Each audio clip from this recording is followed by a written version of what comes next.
It's Thursday, the 4th of July, Friday, July 5th, if you're on the East Coast, across the pond, or down under. And this, my friends, is Spaced Out Radio. Hope you had a great day and night, America. I'm your host, Dave Scott, broadcasting to you live from the Great White North, on top of the rainy mountains of central British Columbia, right here at SOR headquarters. We welcome you to tonight's show, including Revolution Radio. If you want to take a listen to our archives, they are free at youtube.com/Spaced Out Radio. Just do me the favor, hit that subscribe button. Our website is spacedoutradio.com, where you can read up on Captain Shirk's Newswire. You can also listen to the show live. The Gavinator has more features coming very, very soon. Tonight's show is brought to you by Mighty Moose Beard Oil Company. It's 100% Canadian, 100% natural, taking care of beards around the world. Visit MightyMooseBeard.com. Don't forget to use promo code SOR2019. Now, before we get to tonight's show, we want to give a shout-out to the residents of Ridgecrest, California, where we are broadcasting on KZFX 93.7 FM. Ridgecrest is near the center of today's earthquake in California, which did some damage in the town, so we at Spaced Out Radio are sending our love to all of you at Ridgecrest. Please stay safe over there. And to all of our American friends and listeners, I hope you had the most awesome 4th of July celebrations, and now you're sitting back, hopefully a cold beverage in hand, to get into the woo. Is the legend of Mothman still alive and well? According to some in the Chicago area the last couple of years, this is the real deal. Everyone likes a good monster story, but how true and accountable are these reports? One man who's trying to find out is longtime cryptid writer Lon Strickler. Lon is a fortean researcher, author, and publisher of the syndicated Phantoms and Monsters blog. He started it in 2005, which has steadily grown in popularity and is read by tens of thousands of people to this day. His website is phantomsandmonsters.com. Then at the bottom of hour number 3, I will bring you the SOR Newswire, brought to you by Paranoia Magazine. Lon Strickler, my friend, it's been a while since we had you on, but what a pleasure to have you on the 4th of July to talk some monsters. How you been doing? Oh, I'm hanging in there. Thanks for having me. We got to start off with a quick shout-out to Butch Witkowski, who's a great friend of this show, a great friend and researcher partner of yours as well. Could you give us an update on how Butch is doing after his heart attack? Well, Butch had had bypass surgery last week, and he came home Sunday, and he's doing pretty good. He's wore out, and I keep telling him I think they threw him out of the hospital because he got back pretty quick. But you know, he's antsy. He's going to have to take it easy for a while, but he's doing fine. He said to have me tell you that he says hi. Well, he is way too stubborn and too cranky to die because he's too angry for heaven and too much of a attitude for hell. So he's got to stick around here a little bit longer. And we're very, very lucky that we still have him because, I mean, quadruple bypass surgery is nothing to, shake your fist at. It's a serious operation, and we're just glad that he's still with us because, I mean, he's got to solve this bipedal canine thing, man. Yeah, he's been on that now for a couple years, and more than a couple years. And, we get a call yet once in a while that this thing has been going on, and, it's quite a mystery. So, he's got to stick around for me to help me out with this thing. But, we keep each other busy, let's put it that way. Let me ask you this, Lon, because I think out of all the times I've ever interviewed you, and it's about 3 or 4 now, I don't think I've ever asked you how you got into this type of research and writing about phantoms and monsters starting in 2005. How did that go for you? Well, I had been investigating paranormal for since the late 70s, and when I eventually had I didn't investigate cryptids or anything other than just hauntings and such. But back in '81, I had my encounter with a Bigfoot in Maryland, and after that, I started getting into cryptids and other strange, unexplained beings. So back in, I guess it was about 2004, I was writing for a website, eastghost.com, and the guy who ran the website mentioned to me, you ought to start a blog. And I had another guy, a friend of mine, who also mentioned it. So that's where it started. I had a lot of stuff piled up, a lot of information, a lot of interviews and such. And I eventually started writing the blog. And, that's 14 years later, here we are. Growing up, did you believe in any of these type of cryptids, creatures?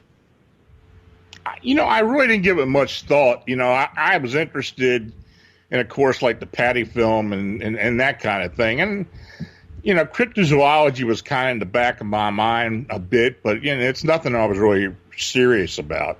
Then, of course, until I had my encounter, then, it started getting serious. Take us back to 1981 when you had your Bigfoot encounter in Maryland. What happened there? Well, I was, this was May of 1981, May 9th. It was about 10 o'clock in the morning. I was fly fishing on the south branch of the Patapsco River, which is about a mile downstream from Sykesville, Maryland. Area I've been to a lot. There's one section of the river that kind of flattens out into a larger pool. So I was actually in the river with waders, and I was on the south bank when I noticed a stray dog sniffing around in the weeds on the opposite bank. And, he was maybe about 40, 50 yards away from me and kind of weaving in and out of the brush. But, I didn't really pay him that mind. I just knew he was there. So after a few minutes or so, I heard the dog barking and growling. So I figured he may have stirred up a deer or some other animal or something. But when I looked in that direction, I noticed a dark, hairy creature bobbing up and down the thickets. Now, I stopped fishing, moved a little bit closer, as close as I could get. And, suddenly the dog stopped barking. Then I heard a yelp, and this creature stood up. Now, the best I could tell was it was approximately 7 to 8 foot in height and had some dark matted hair over the body, though I could only see from the chest up because of the weeds. So I just stood completely still, and I could hear this thing making ticking sounds, which I later figured out it was gnashing its teeth. So I did get a strong musty odor from it. Kind of reminded me of fox urine. Now, I had waders on, so I could only move so fast to try to get a better look at it, because it actually started walking out of the weeds towards the woods behind it. Now, when it stepped out, I got a better look at it. So it was definitely a male. I could actually see its genitals. And this thing, just stood there for a second and looked at me, and then turned on a dime and started heading into the woods. And, it wasn't running, but it was, it was moving pretty quick. So, I was kind of freaked out. So I decided to go back to my car, and I drove back into Sykesville. And as there's a bar right there as you go underneath the bridge, and I stopped there, not to drink, to make a phone call. And I called the local cops. So they told me, well, go back to the area. We'll have a police officer there. So, I actually got back in my car. I still had the waders on. And actually, I was only like 3 minutes away from the area. When I got in a car, drove back, as soon as I got to the area, there was a Howard County police officer standing there, and he had tape or something across the road, and he stopped me, and I noticed that there were other police officers there down the road further, and he told me, you got to turn around and get out of here, man. And I said, look, I'm the one who made the report. Sykesville cops told me to come back and meet the police officer. He said, I don't care. He said, you got to turn around and leave. So I left. I went home. I lived in Sykesville at the time. So I went home, and about an hour later, I said, well, I'm driving back down there and see what's going on. So I did. I got back down there. And when I did get there were cars everywhere. I actually had to park maybe, a quarter mile away from where it happened and walked up there. So when I walked up, there was a state police officer standing there, and some other people were staying there as well. I asked him, I said, what's going on? He started laughing. He said, somebody said they saw a Bigfoot. I said, okay. I was looking around, and there were people, I guess they were police officers. They had dogs. They were going in and out of all the weeds and stuff into the woods. There must have maybe been about 3 or 4 dogs. They had they used to use those back then. They had those black Wagoneers, the feds. So I knew they were federal there. I could hear a helicopter. I didn't see it, but I could hear it.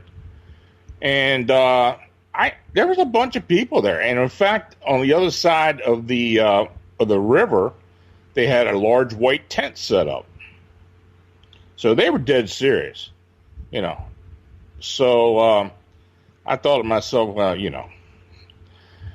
don't know. I just stood there for a little bit. Then I went ahead and got in the car and left. I actually called the television stations in Baltimore, which isn't that far away, and told them what was going on. And they wanted me to get back in contact with them in a day or two to, give an update, see what they could find out. And quite honest with you, when I called them back, they didn't want to talk to me.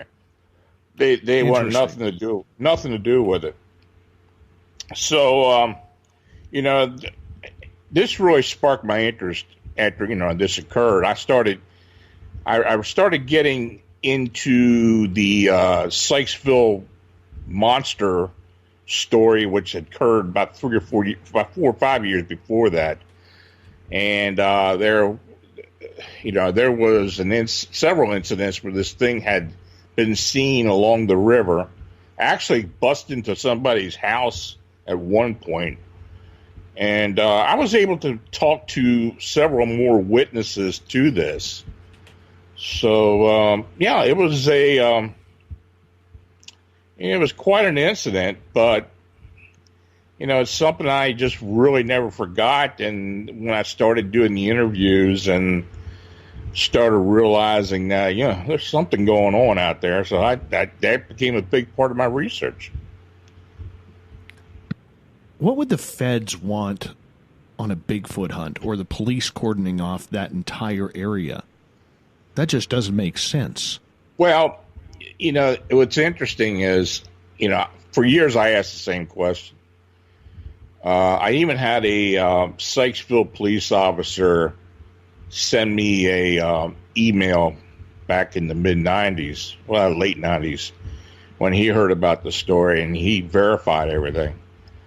And but what happened was, what I found out, there had been a Bigfoot report downriver, approximately 4 or 5 miles downriver and around the Marysville, Maryland. And for some reason, I think the feds and the local cops were looking for this thing. I don't know if it was something that had escaped from somewhere, because they were really intent on looking for it.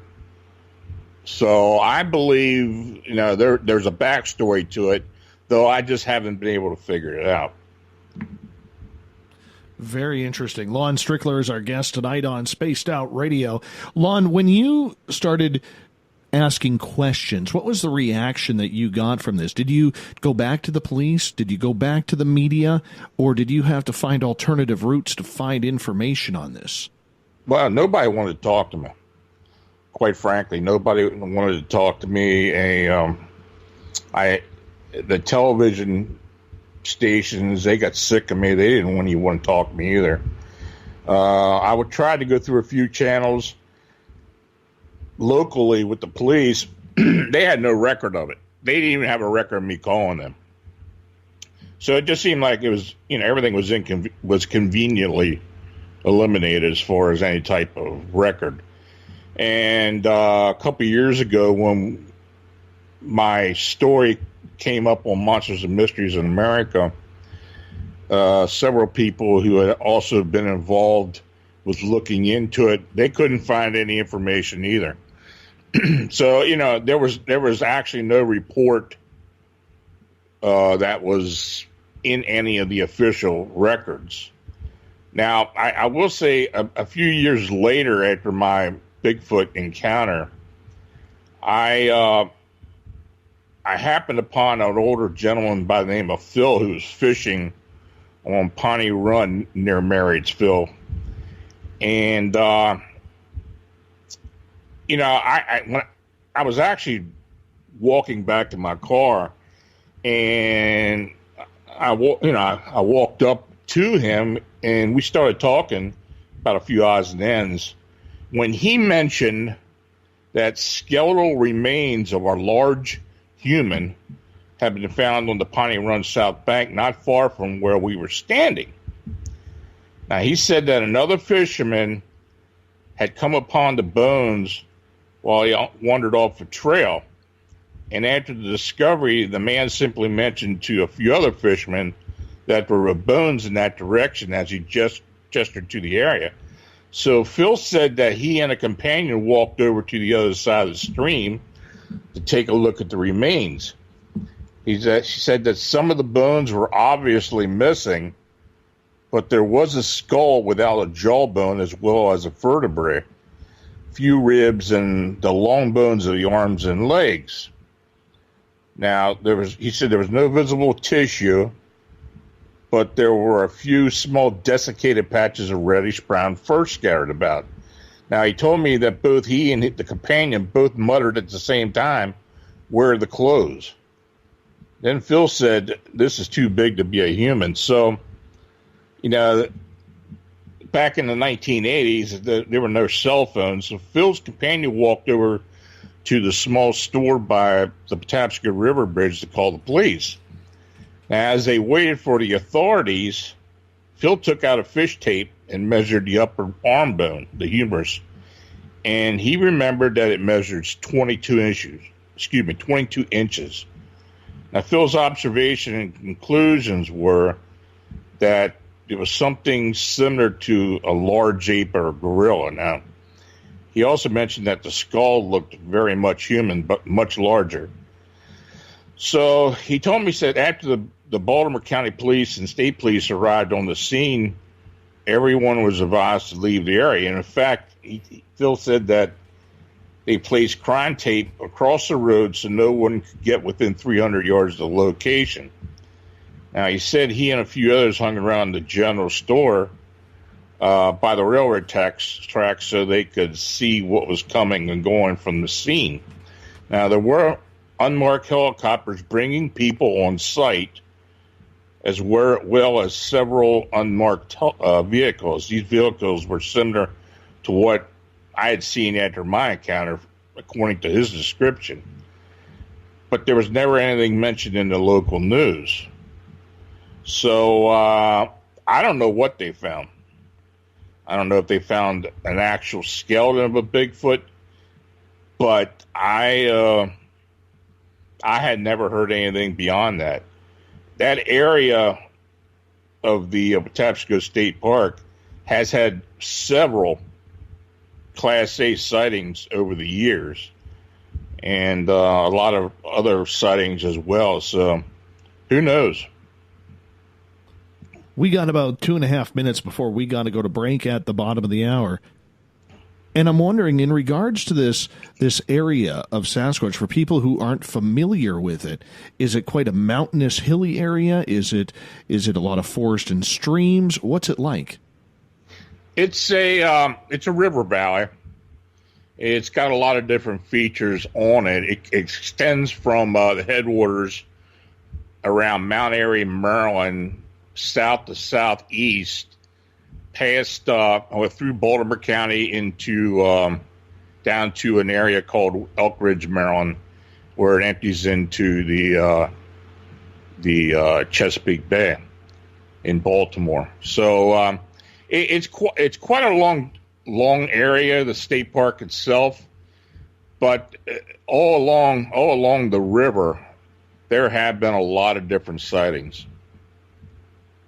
Goodness. Is this something that there's a lot of sightings frequently throughout the year, or is this just over time? Over time. I know of, I have actually talked to a few people that have had the sightings after I was able to get some information, to a report or such. I was talking to another researcher who has actually kept up with it much more than I have.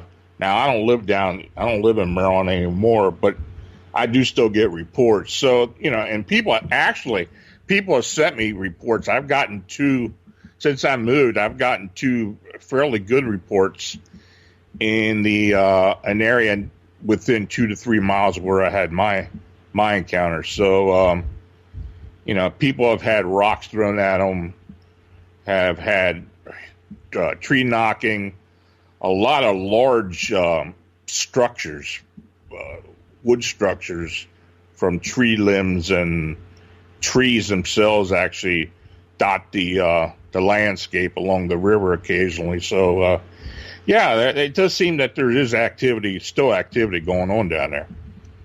Well, that's pretty exciting. Because you always want those hot spot areas. It's much like living here in British Columbia, Lon, where you never know where they're going to happen. They just happen. The problem is Maryland's a lot smaller than British Columbia. Yeah.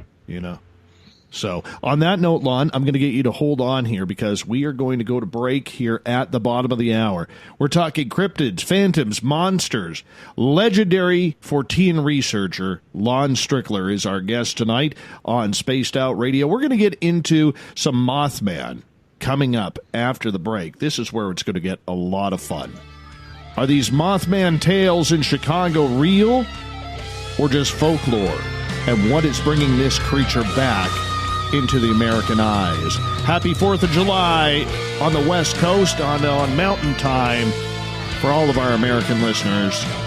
You're listening to Spaced Out Radio. We'll be back with more right after this.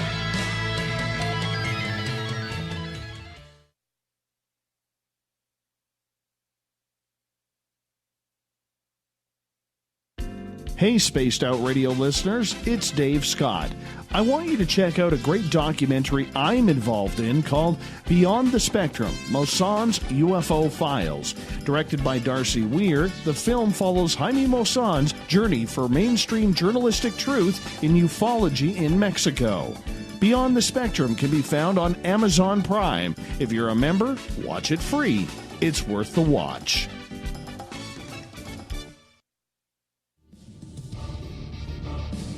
Come get spooked at the 4th Annual Forest Moon Paracon in Cedar-Woolley, Washington, Saturday, September 28th. UFOs, ghosts, aliens, Bigfoot. Speakers include Mike Morin and Jason Jordan, R. Keith Andrews, and Dave Scott from Spaced Out Radio, and so much more. There will be workshops and a VIP roundtable. Get early bird tickets now at fmparacon.com. Are you intrigued by Paranormal Talk Radio? You'll love the new Paranormal Radio app from TalkStream Live.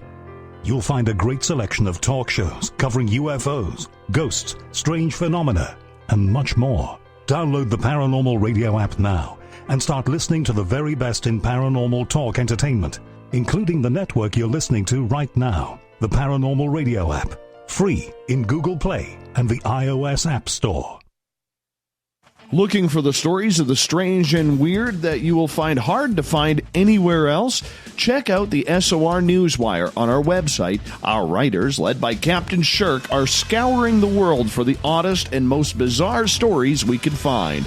Everything from weird crime to suspenseful and paranormal. We're working hard for you to bring you the most intriguing news of your day. Check out the SOR Newswire at spacedoutradio.com today.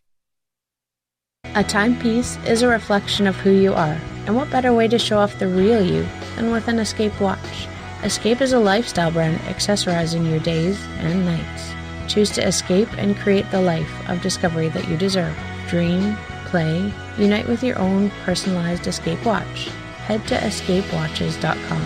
There is no time like the present to enjoy your escape. Use promo code SMF2017 for your 20% discount today. Are you having encounters with the paranormal, supernatural, or ufological that you cannot explain? Look no further than the SOR Sightlines Report, brought to you by the Experiencers Support Association. This is Ryan Stacy, head of the Research Association, TESA. Soon on the Spaced Out Radio website, you'll be able to file your reports and have them researched for you. We are independent and ready to help Spaced Out Radio listeners today. Heading to Vancouver and looking for a night on the town? The Moose Vancouver is the bar that never stops rocking until 2 a.m. every night. The Moose has great food with everything on the menu from $6.95 to $8.95. Fantastic, vibrant staff and rock and roll that will bring you back to when the music was real, the hair was long, and the guitars were rocking. Get your party on at the Moose Vancouver, the official party bar of Spaced Out Radio. Hello, this is your guitar man, Ron Bumblefoot Thal, and I have to tell you, I love the response I get for Little Brother is Watching from Spaced Out Radio fans. It's amazing how music can inspire and make people think deeper about what's going on in the supernatural world. You can head over to my website, bumblefoot.com, to check out my music, my guitar workshops, my touring, even check out some of the hot sauces that I'm working on. And make sure you keep on listening, because with Spaced Out Radio, you know Little Brother is watching. Every night on Spaced Out Radio, we have places for you to hang out. Hi, this is Carl. Join our SOR Space Travelers group on Facebook for live chat. On Twitter, using hashtag Spaced Out Radio. You can also join us in our Spreaker chat room. Check us out on Instagram at Dave Scott SOR. All of our archives are free on YouTube at Spaced Out Radio. By the way, I'll be watching you at your window until you do. Bye! Did you know Spaced Out Radio runs 7 days a week? Hi there, this is Tessa Nicole Thomas, and I'm here to take you on a paranormal journey each Saturday and Sunday night. Why change the station when you have it all right here? Together, we'll hang out and share some strange and scary stories. And don't forget, we have Psychic Sundays as well, so come tune in Spaced Out Weekend. We get going at 9 p.m. Pacific, midnight Eastern, only at spacedoutradio.com, where we own the night. From the heartlands of Canada to beards around the world, we know how to take care of you. Fill your follicles with the Mighty Moose Beard Oil. All our oils and balms are handmade and 100% natural ingredients because we care about your beard. And hey, use the promo code SOR2019 and get your Mighty Moose Beard Oil today. You can check us out on our website, mightymoosebeard.com.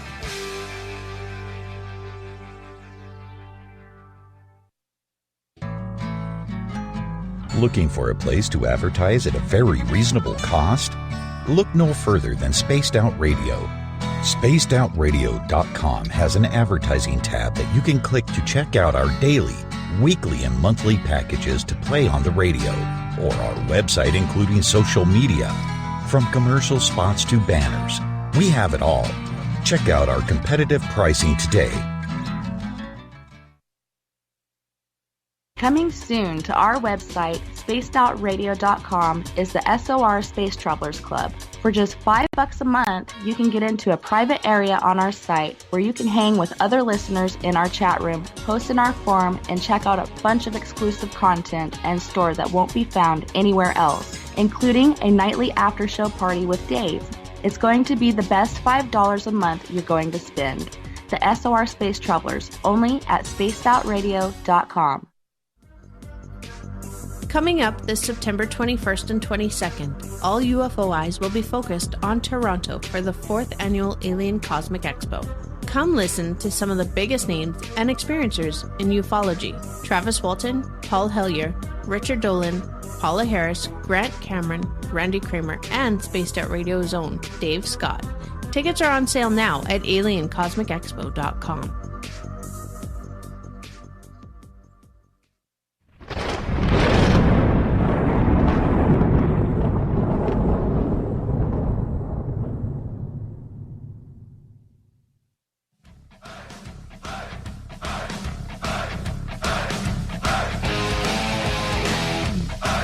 Welcome back to the second half hour of Spaced Out Radio tonight. I am your host, Dave Scott, sitting in the captain's chair of SOR headquarters, which I was partying with all of you, wishing I was, that is. Happy 4th of July, our American listeners and friends. Remember, if you've missed portions of this show and others, you can always go to youtube.com/Spaced Out Radio. Do me the favor, hit that subscribe button. Our website is spacedoutradio.com, where you can listen to the show live as well. Read up on Captain Shirk's SOR Newswire. The Gavinator has more features coming in the next short while, so stay tuned and check back often. Lon Strickler is our guest tonight on Spaced Out Radio. He is a cryptid author, writer, investigator, paranormal researcher. This guy does it all. He's one of the best out there. And one of the stories he has been working on for the last couple of years are these Mothman sightings coming out of Illinois. Lon, welcome back to the show. Thanks for having me. Lon, when did these reports out of Chicago begin? Well, I'm going to say that there have been a lot of winged being sightings in and around Chicago for many, many years, but not like what we experienced in 2017. Now, back in 2011, there were 3 sightings of a winged humanoid in Chicago in a 3-month period. There was actually a photograph of the first sighting that, I don't know, it was kind of weird looking. Somebody said it looked like a large sugar glider in profile. I don't know what it was. It was something in the air that looked like it had some type of V-shaped wing structure. But I just don't know what it was. So anyway, that was in 2011. And, there was a buzz about that for a while. But between that time, there were maybe a few minor incidents, a few minor reports, nothing that really stood out until April 2017. A couple of reports were, sent into MUFON. Now, of course, when you get a report to MUFON, you're not able to get the information of who the person is and such. All we had were, what was written on the CMS. The first report that was posted was a woman who had an encounter in Oz Park of a winged humanoid. And the actual description of this thing was 7 foot in height, large wings that actually extended above the body. The wing structure kind of seemed like it was insectoid or something similar to what the Mothman of Point Pleasant was said to look like. Had red eyes. This woman had walked up onto this thing. She was walking her dog. The dog actually cowered behind her when they saw this thing. It noticed her, looked at her with the red eyes, and then just jettisoned straight up into the air. And when it got to a certain height, and it was dark, so she couldn't see it as it got higher, but she heard a screeching sound. So we were eventually able to track her down. And it turned out she's an attorney. So she had nothing to gain from this. And, she didn't want her name disclosed, but she gave us pretty good detail of what was, what she encountered. In fact, my partner, Manuel Navarrete, actually took her statement. So beyond that, there were 2 other reports that were reported to MUFON. Most of the sightings were all similar to what what was described with the Mothman of Point Pleasant to a degree. And then there was another one that was reported that reminded the witnesses of Owl Man or Lacusa. So we were able to talk to one of those witnesses, or someone that was near there that had got a glimpse of this. So I started to advertise online for sightings, to try to get people to contact us if they had a sighting. So beyond that point, be honest with you, all the sightings since then have been these gargoyle or bat wing like creatures.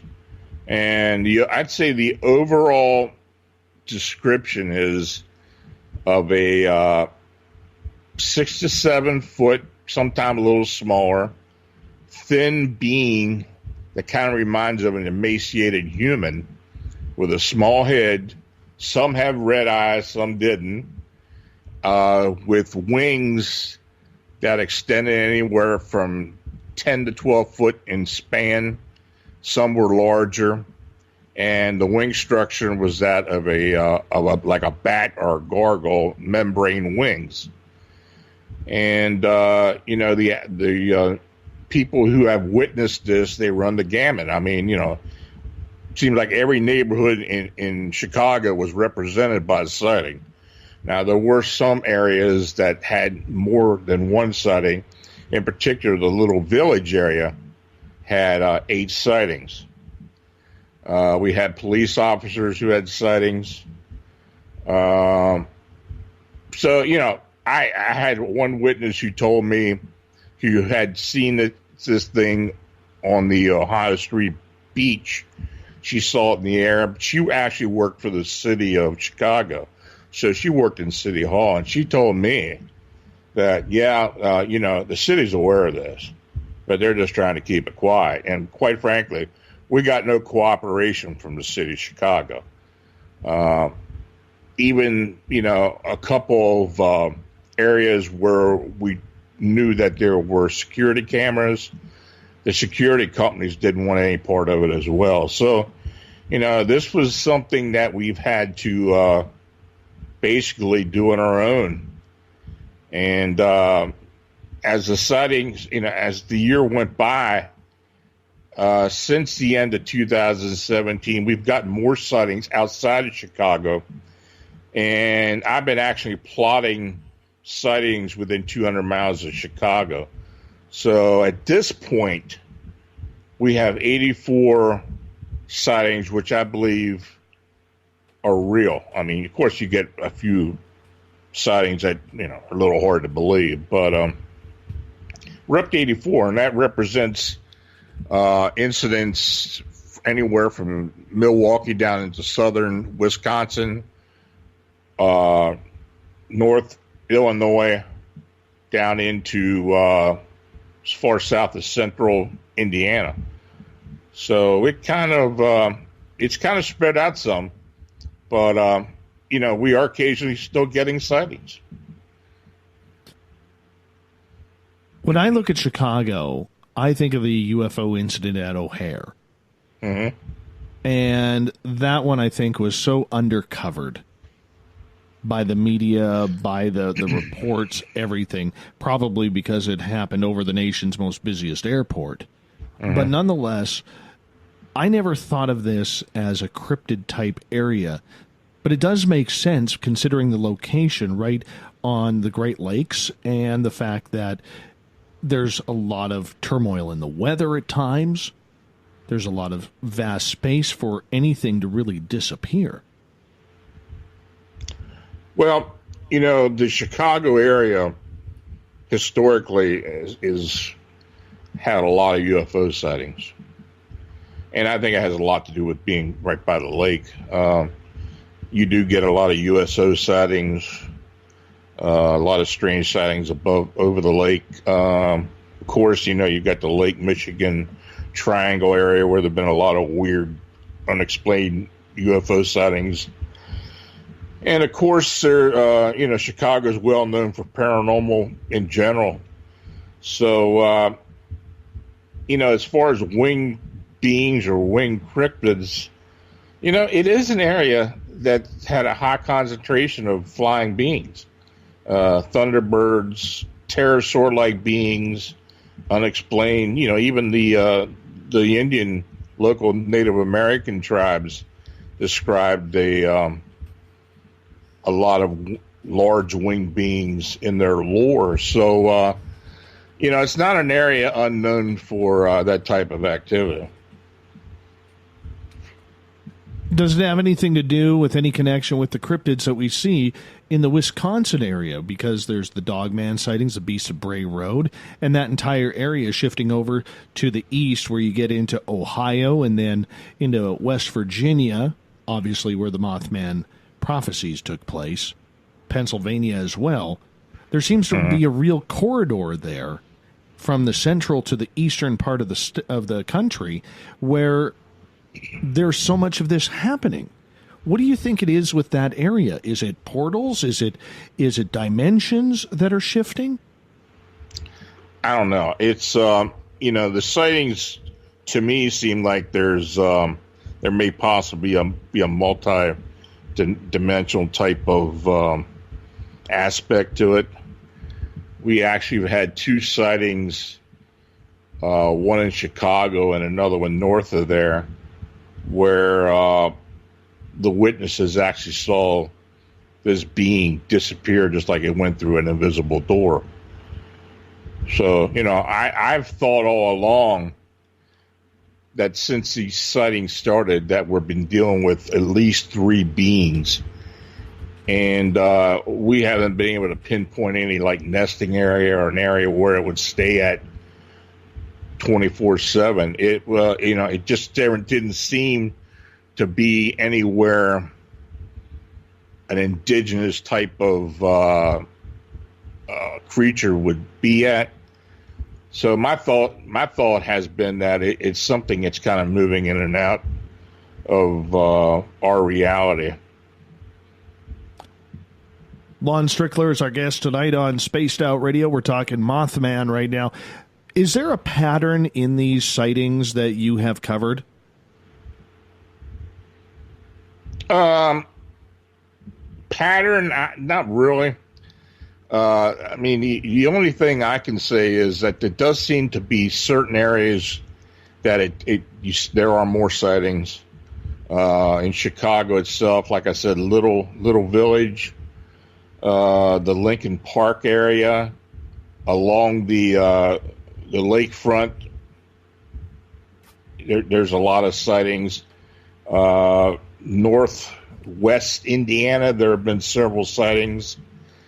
So as far as patterns go, I don't know. It's we have had areas that have concentrations of sightings. Now, more recently, the Woodstock, Illinois seems to have been the latest hotspot. There was now I don't know what this thing was, but it was reported to us by three different people on three different occasions of a Sasquatch-like being with huge wings. Now, I don't know what this was.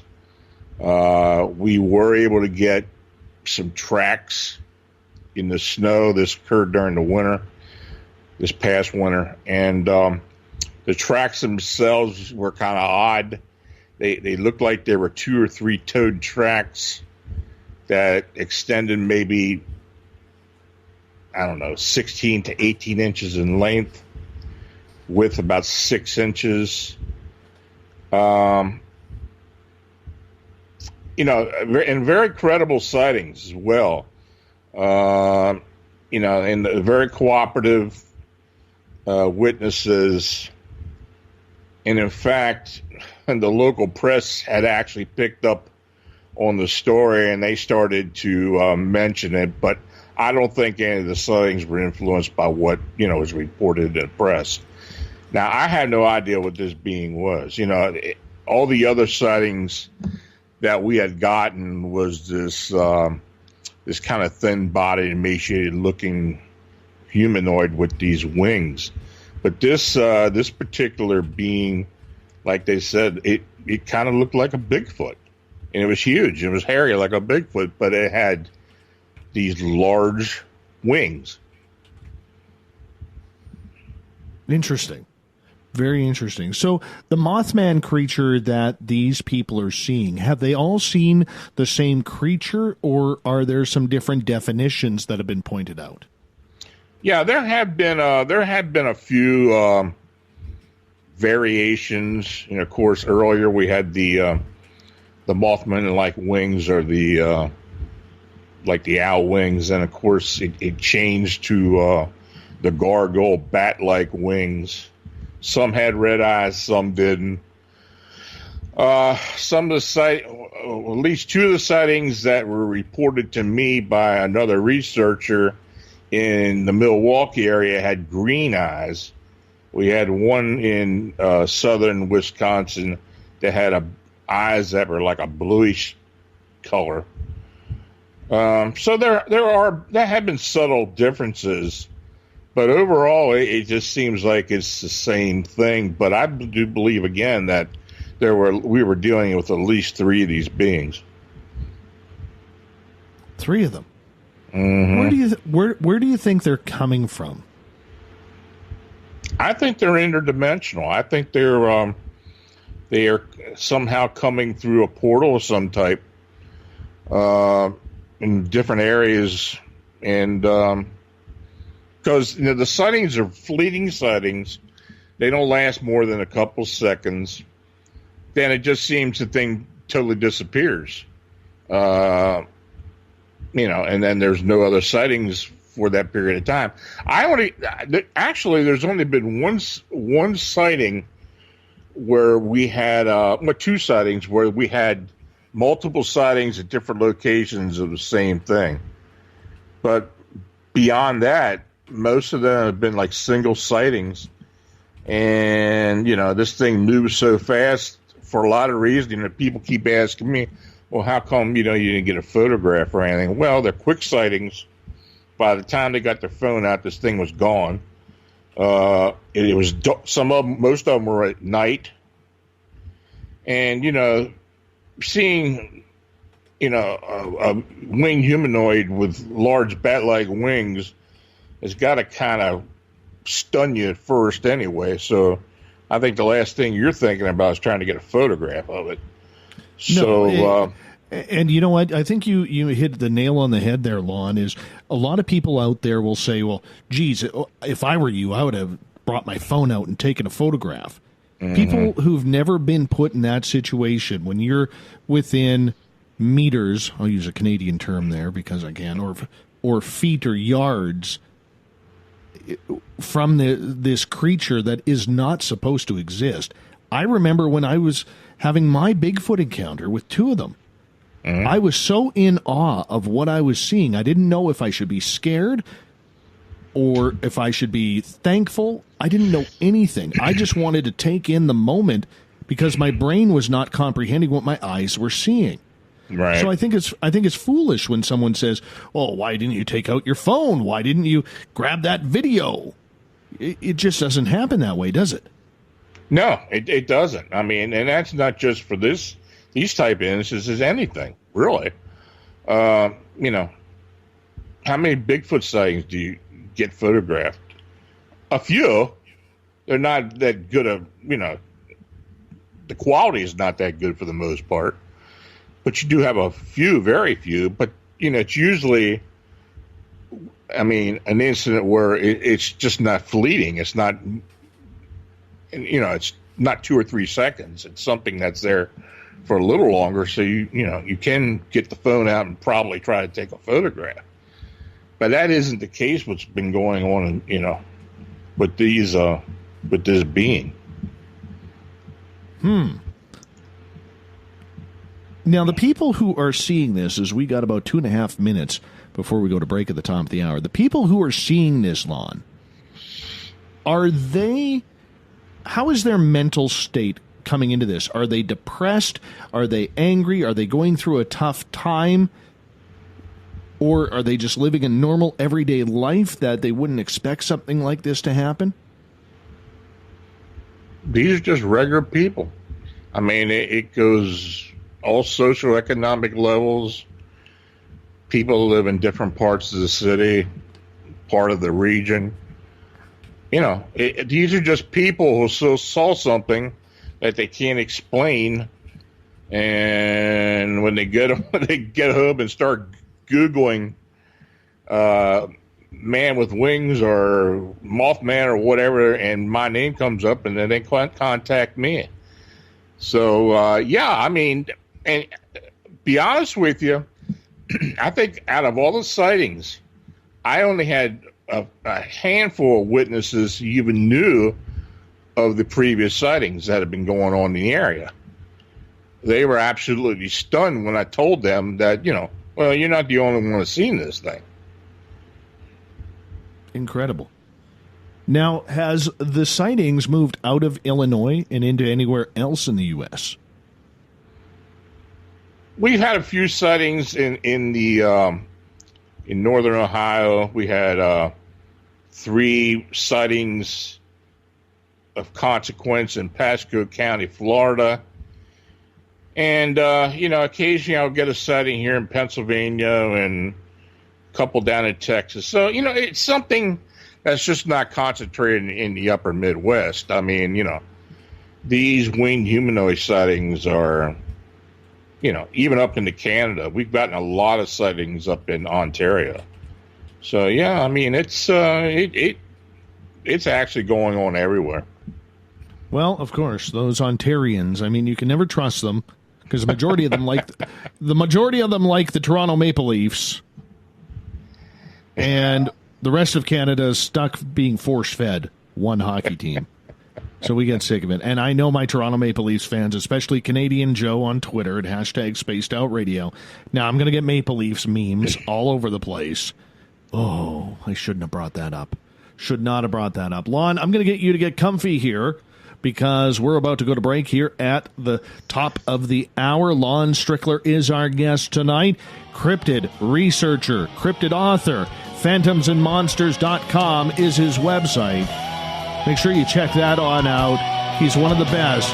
More Mothman cryptid talk coming up on Spaced Out Radio.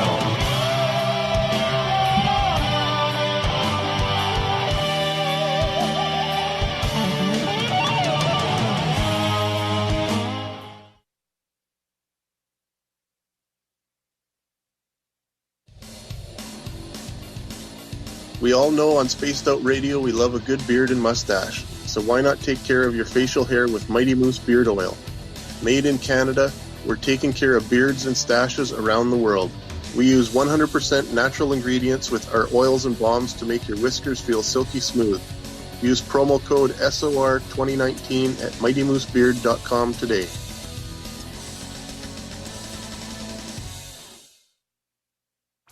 Come hang out with Spaced Out Radio, where we own the night. This is Carl. You can follow Dave on Twitter at Spaced Out Radio, and during the show, use the hashtag Spaced Out Radio to chat with us live.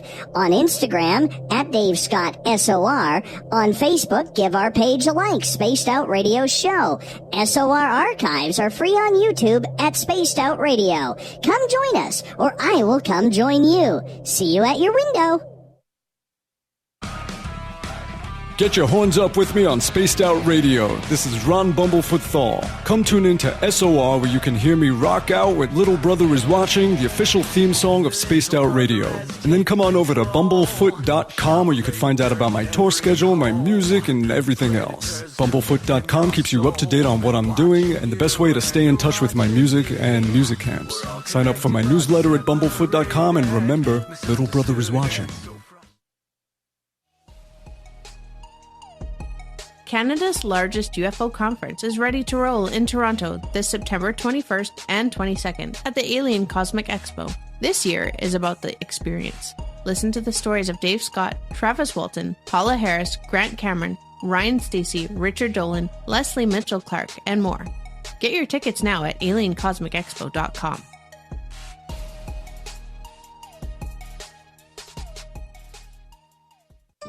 Find your escape where time has no limits. It's about living today and cherishing the heritage of yesterday.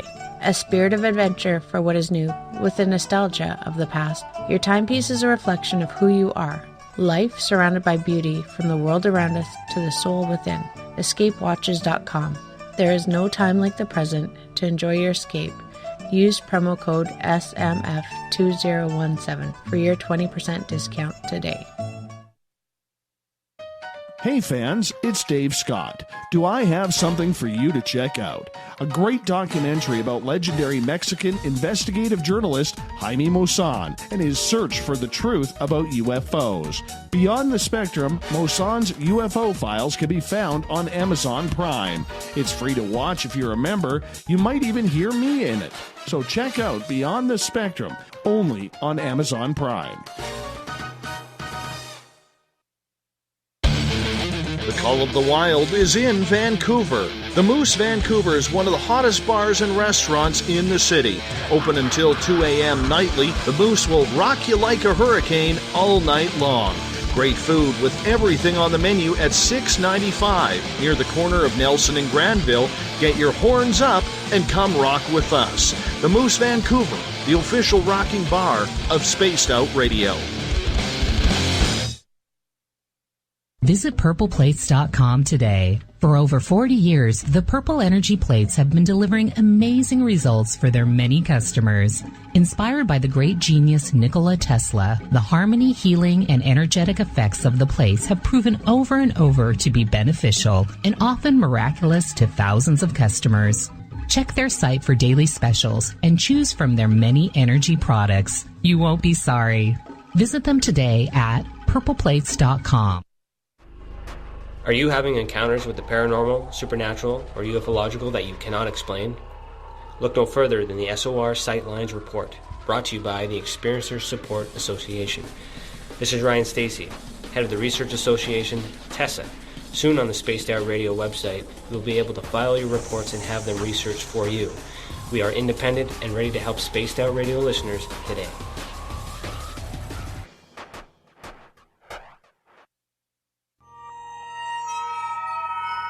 You hear footsteps in the empty room above you. A rocking chair begins rocking by itself. Don't be afraid of the things that go bump in the night.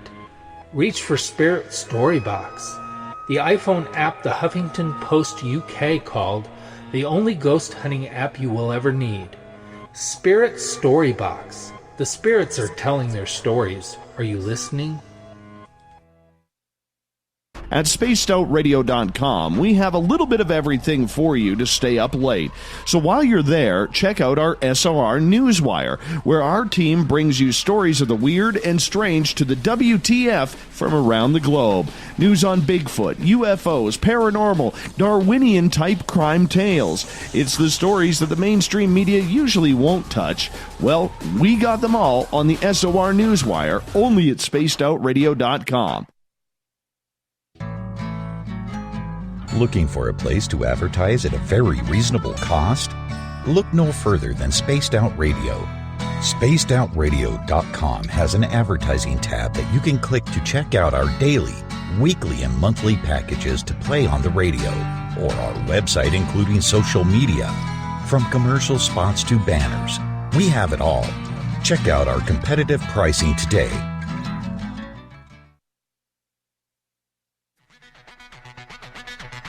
Come get spooked at the 4th Annual Forest Moon Paracon in Cedar Woolley, Washington, Saturday, September 28th. UFOs, ghosts, aliens, Bigfoot. Speakers include Mike Morin and Jason Jordan, R. Keith Andrews, and Dave Scott from Spaced Out Radio, and so much more. There will be workshops and a VIP roundtable. Get early bird tickets now at fmparacon.com.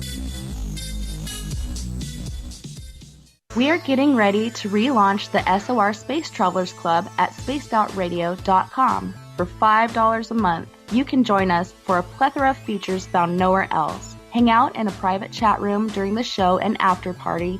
You can check out some exclusive content and a store specifically for you, as well as a private listener forum where you can post your thoughts, stories, and pictures. The SOR Space Travelers Club, coming soon to spacedoutradio.com. So, you love talk radio? Then you'll love TalkStreamLive.com. TalkStream Live is always on, 24/7, with the best streaming talk shows. Find your favorite talkers and discover some new ones. It's free, readily available online or on mobile with any smartphone or tablet. Finding your favorite talk shows all in one place has gotten a whole lot easier. Just go to TalkStreamLive.com. Be sure to download the free apps from Google Play or the iTunes App Store. The freedom to post what you want, when you want. That's the social media freedom you need. Social Media Freedom is the free app in your app store. No need to worry about going to jail or being shadow banned any longer. It's the freedom to say what you feel. The freedom to know Big Brother isn't watching. It's the way social media is supposed to be. Social Media Freedom.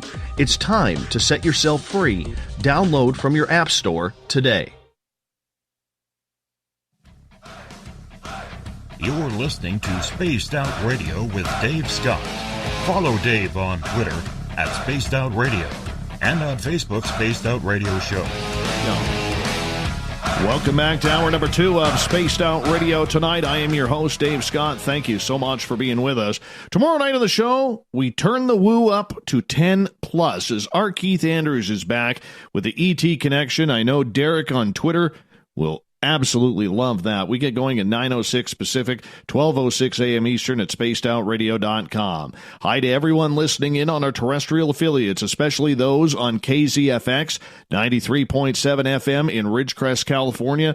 Hope you're doing well after today's earthquake. Hope you're getting all settled back. In Dangerfield, Texas, KDNF AM 1560, KDUN AM 1030 in Reedsport, Oregon, WQEE 99.1 FM in Noonan, Georgia, and down in New Orleans, UPRN 107.7 FM. On the digital side, hi to everyone listening in on Revolution Radio. Remember, you can check out all of our archives for free at youtube.com/Spaced Out Radio. Just do me the favor, hit that subscribe button.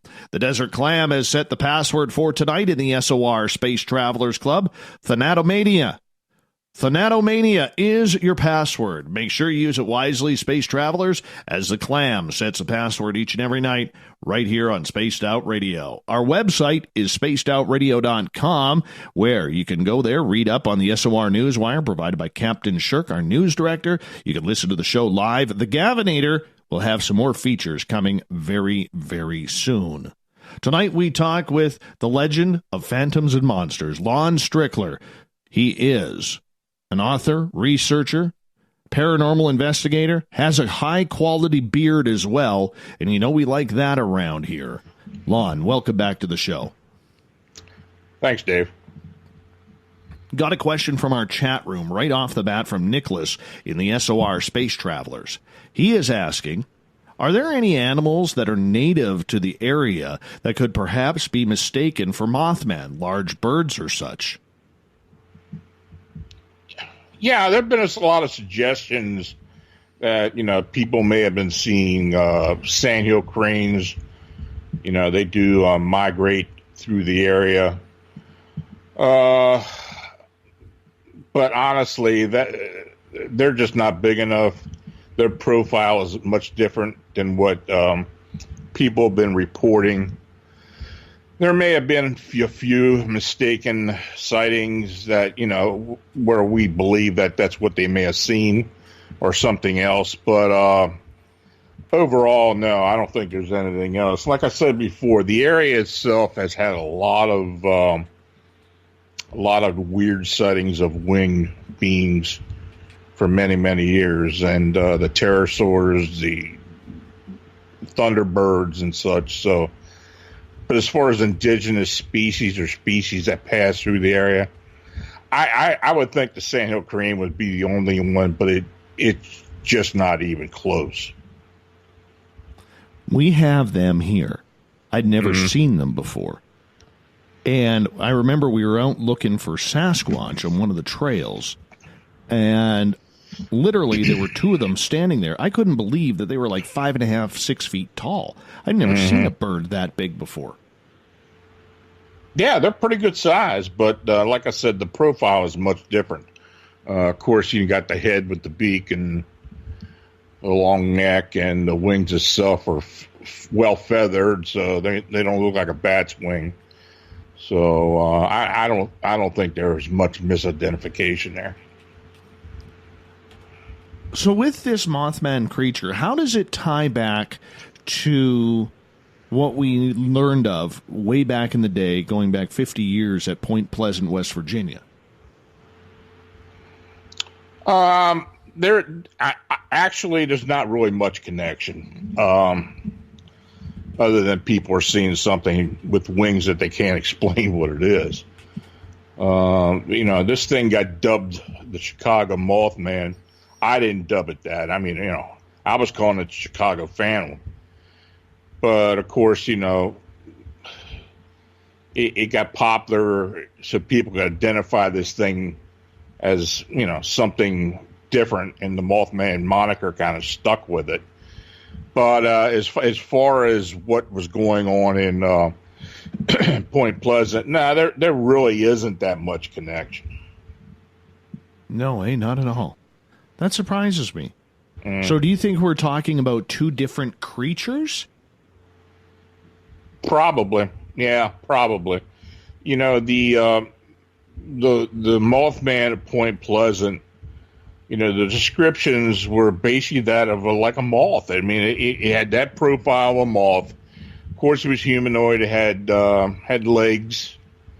And it's the one thing that is similar as for they're got the red eyes in some instances, but there are two different distinct descriptions on both, that some had arms, detached arms, and some had arms that were in part of the wing, and we had that as well in the Chicago sightings. So the Mothman sightings in Point Pleasant, I've never believed that was one being as well.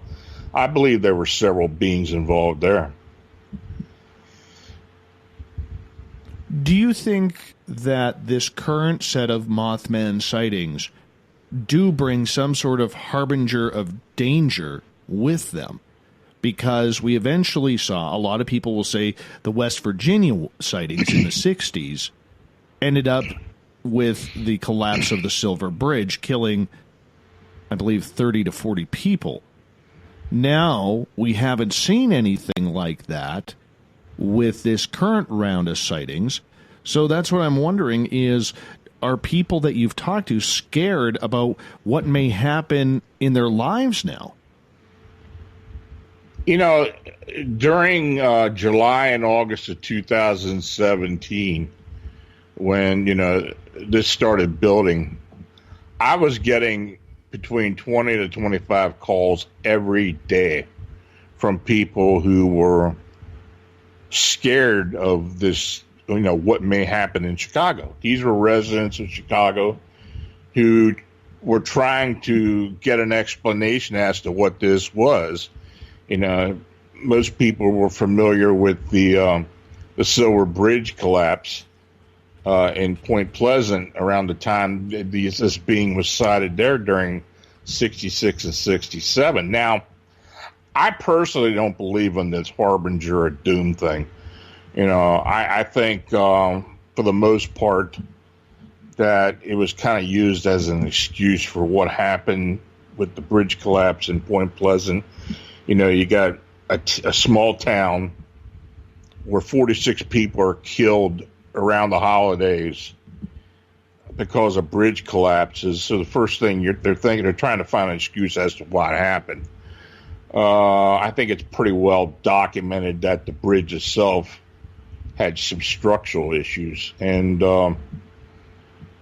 you know, of course, you know, the sightings were well known. So I think it was kind of tied together as a harbinger. Now, of course, there have been historically other sightings which have been connected to disasters. You know, I'm thinking of like the Blackbird of Chernobyl, where people had mentioned that they saw this black winged being flying above the reactor several days before the disaster. And in 2011, the Fukushima disaster with the plant, people had also mentioned that, you know, they saw this before, saw winged beings above the nuclear plant before that disaster. You know, it's interesting that neither one of these were really documented until after the disaster happened. So, did people actually see it? I don't know. You know, so no, I don't really believe in that. I mean, I just think it's kind of an excuse.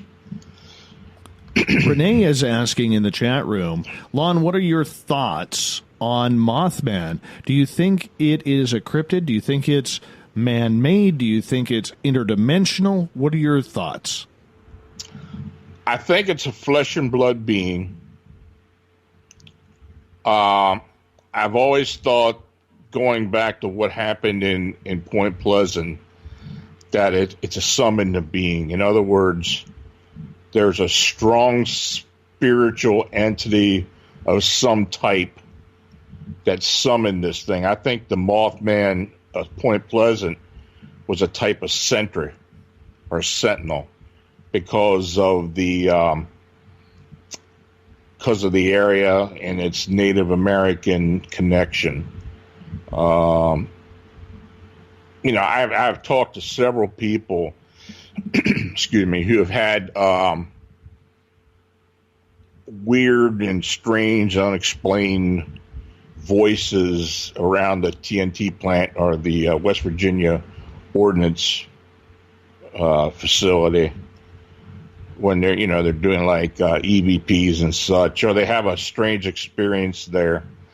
I think the area is connected to some entity activity, and I think it's tied into the Shawnee who lived in the area at that time.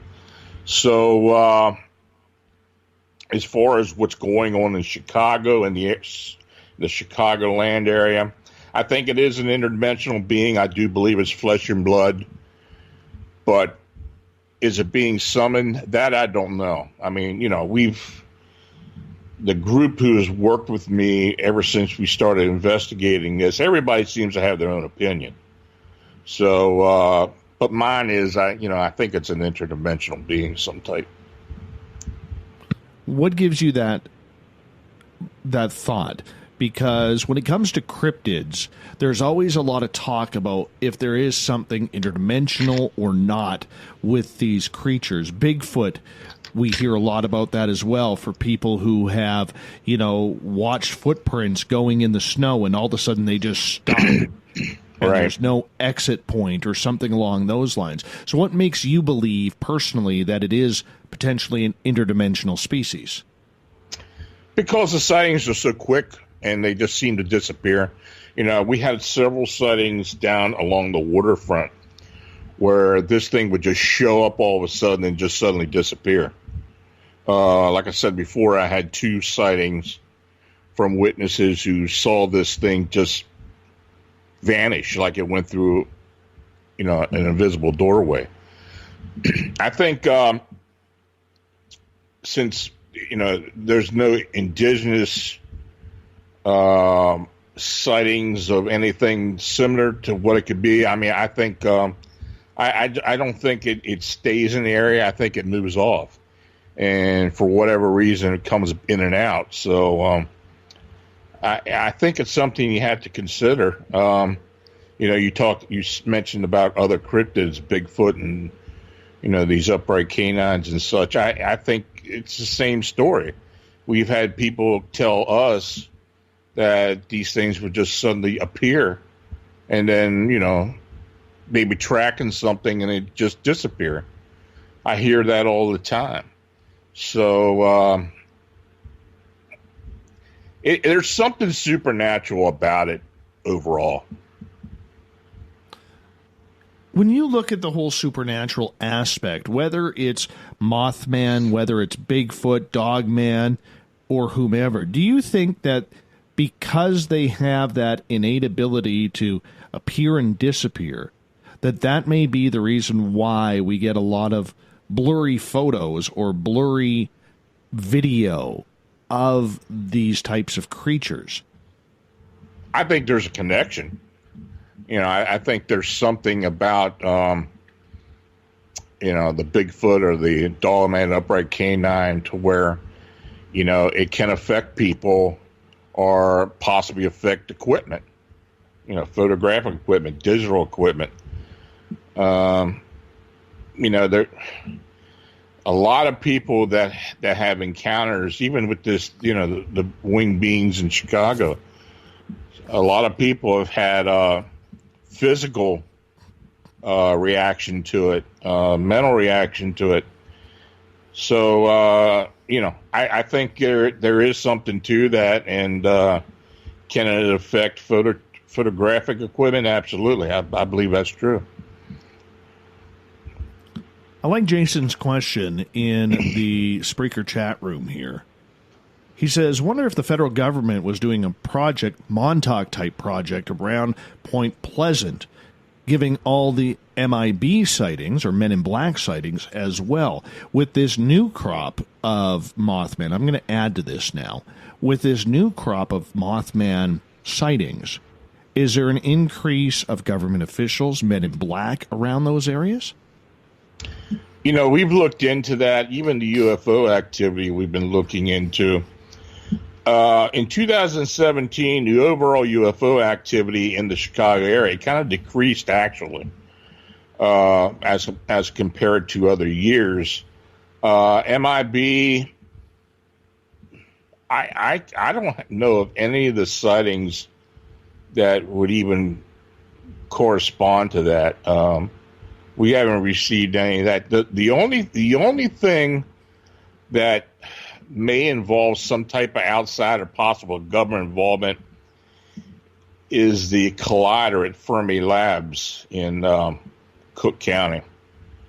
That collider is supposedly shut down 7 years ago because of a supposed accident that occurred there.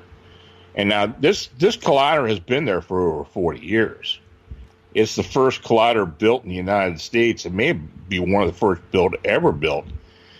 And, supposedly the activity has ceased there. But I have had people who have actually watched this facility, and there is a lot of activity going on there, especially in the last 3 or 4 years.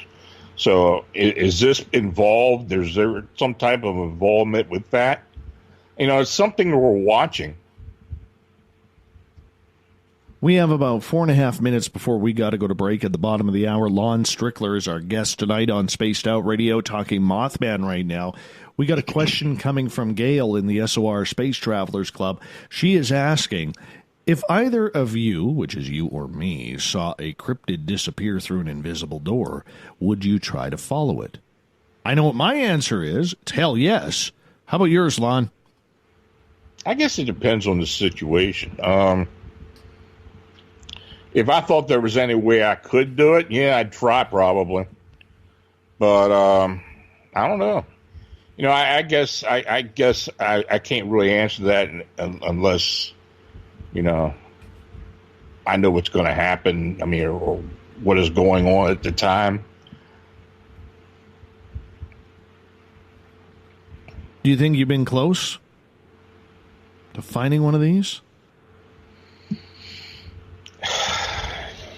Maybe. I know that's a bad answer, but, you know, I think there's a possibility that I could have been at one point, but it wouldn't have anything to do with these cryptids. It would have something to do with some other activity, particularly some type of spirit activity or such. All right, we got a question from Catherine, who is asking, she usually asks marathon questions, so I got to get a lot of oxygen ready for this. She is asking, do you think that Bigfoot would be smart enough to make it so plants grow in their hair just from, you know how plants grow and stuff? Really? Grow and stuff? You're not even in California to use and stuff, Catherine. So that they keep their hair dirty in order to nurse it, and then that's why they can disappear so quickly, because of the camouflage that they've grown themselves. I can't even answer that. That's just going over my head. I don't know. I don't know about that. I mean, it's possible. I guess. I really do believe it's possible, because I think, you know, like, I know I've been in areas where there's been Sasquatch. Mm-hmm. I haven't seen them outside of my one sighting. And up here, we don't, you know, where I am, we don't get the big thunderbirds or the rope-in or anything like that. But for those who are trying to figure out if this is a natural predator, do you think it's just maybe perfected its camouflage? Oh, that's entirely possible. Yeah, that's entirely possible. I believe there are instances with somebody, you know, and it can happen with, you know, you look at natural creatures where you could basically walk up to it and not even know it's there. I think it's possible with Bigfoot. I think so too. Yeah. I think it's possible with anything. Back to Mothman for a second. When this thing disappears, does it fly off, or is it just disappearing in front of these people? What's happening? Yeah, it just simply vanishes. The two sightings where this happened, one was in an area just south of Wrigley Field in Chicago, where these two elderly ladies saw this thing fly across an intersection during the day, and it just disappeared, like it went into a void. The other sighting was in northern Illinois, in an area where there had been other sightings, and there was three people that were watching this thing from a porch, and it was flying between two trees and just suddenly disappeared, vanished.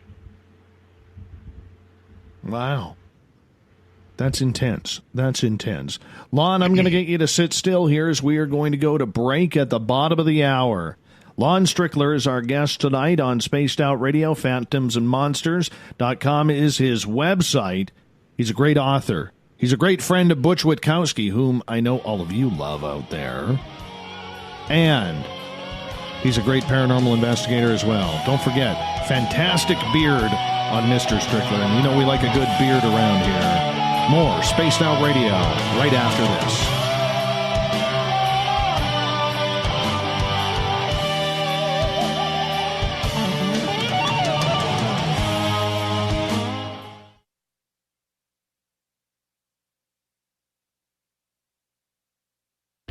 Hey, Spaced Out Radio listeners, it's Dave Scott. I want you to check out a great documentary I'm involved in called Beyond the Spectrum, Mosson's UFO Files. Directed by Darcy Weir, the film follows Jaime Mosson's journey for mainstream journalistic truth in ufology in Mexico. Beyond the Spectrum can be found on Amazon Prime. If you're a member, watch it free. It's worth the watch. Coming up this September 21st and 22nd, all UFO eyes will be focused on Toronto for the 4th Annual Alien Cosmic Expo. Come listen to some of the biggest names and experiencers in ufology. Travis Walton, Paul Hellyer, Richard Dolan, Paula Harris, Grant Cameron, Randy Kramer, and Spaced Out Radio's own Dave Scott. Tickets are on sale now at aliencosmicexpo.com. Did you know Spaced Out Radio runs 7 days a week? Hi there, this is Tessa Nicole Thomas, and I'm here to take you on a paranormal journey each Saturday and Sunday night. Why change the station when you have it all right here? Together, we'll hang out and share some strange and scary stories. And don't forget, we have Psychic Sundays as well, so come tune in Spaced Out Weekend. We get going at 9 p.m. Pacific, midnight Eastern, only at spacedoutradio.com, where we own the night. A timepiece is a reflection of who you are, and what better way to show off the real you than with an Escape watch? Escape is a lifestyle brand accessorizing your days and nights. Choose to escape and create the life of discovery that you deserve. Dream, play, unite with your own personalized Escape watch. Head to escapewatches.com. There is no time like the present to enjoy your escape. Use promo code SMF2017 for your 20% discount today. From the heartlands of Canada to beards around the world, we know how to take care of you. Fill your follicles with the Mighty Moose Beard Oil. All our oils and balms are handmade and 100% natural ingredients because we care about your beard. And hey, use the promo code SOR2019 and get your Mighty Moose Beard Oil today. You can check us out on our website, mightymoosebeard.com.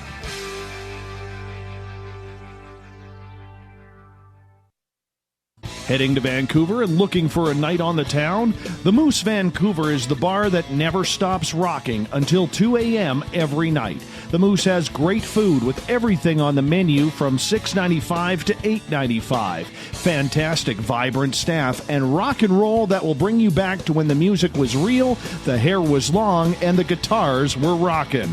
Get your party on at the Moose Vancouver, the official party bar of Spaced Out Radio. Are you intrigued by Paranormal Talk Radio? You'll love the new Paranormal Radio app from TalkStream Live. You'll find a great selection of talk shows covering UFOs, ghosts, strange phenomena, and much more. Download the Paranormal Radio app now and start listening to the very best in paranormal talk entertainment, including the network you're listening to right now, the Paranormal Radio app, free in Google Play and the iOS App Store. Every night on Spaced Out Radio, we have places for you to hang out. Hi, this is Carl. Join our SOR Space Travelers group on Facebook for live chat. On Twitter, using hashtag Spaced Out Radio, you can also join us in our Spreaker chat room. Check us out on Instagram at Dave Scott SOR. All of our archives are free on YouTube at Spaced Out Radio. By the way, I'll be watching you at your window until you do. Bye! Hello, this is your guitar man, Ron Bumblefoot Thal, and I have to tell you, I love the response I get for Little Brother is Watching from Spaced Out Radio fans. It's amazing how music can inspire and make people think deeper about what's going on in the supernatural world. You can head over to my website, bumblefoot.com, to check out my music, my guitar workshops, my touring, even check out some of the hot sauces that I'm working on. And make sure you keep on listening, because with Spaced Out Radio, you know Little Brother is watching. Looking for the stories of the strange and weird that you will find hard to find anywhere else?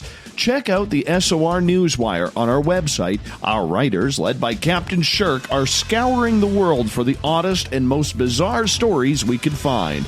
Everything from weird crime to suspenseful and paranormal. We're working hard for you to bring you the most intriguing news of your day. Check out the SOR Newswire at spacedoutradio.com today.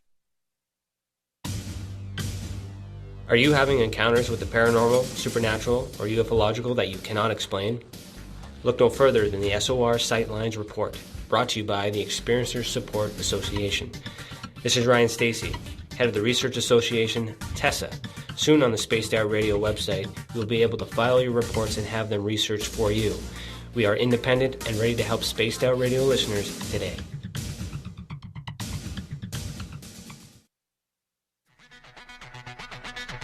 Come get spooked at the 4th Annual Forest Moon Paracon in Cedar-Woolley, Washington, Saturday, September 28th. UFOs, ghosts, aliens, Bigfoot. Speakers include Mike Morin and Jason Jordan, R. Keith Andrews, and Dave Scott from Spaced Out Radio, and so much more. There will be workshops and a VIP roundtable. Get early bird tickets now at fmparacon.com.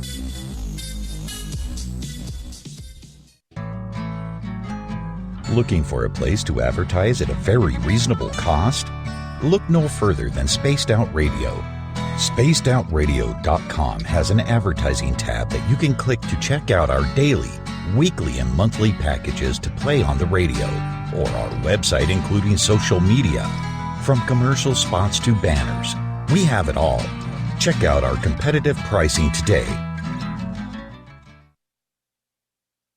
Coming soon to our website, spacedoutradio.com, is the SOR Space Travelers Club. For just $5 a month, you can get into a private area on our site where you can hang with other listeners in our chat room, post in our forum, and check out a bunch of exclusive content and store that won't be found anywhere else, including a nightly after-show party with Dave.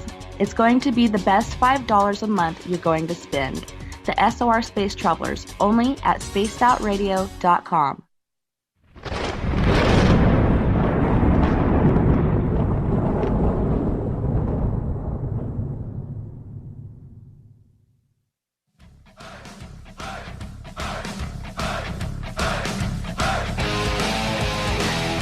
We passed the halfway point of Spaced Out Radio tonight. I am your host, Dave Scott, sitting in the captain's chair of SOR headquarters in rainy British Columbia. Thank you so much for being with us. Reminder, if you've missed most of this show and others, you can always go back to our YouTube channel, youtube.com/Spaced Out Radio. Listen to our archives for free. The only thing I ask for in return is hit that subscribe button. Our website is spacedoutradio.com, where you can read up on Captain Shirk's SOR Newswire.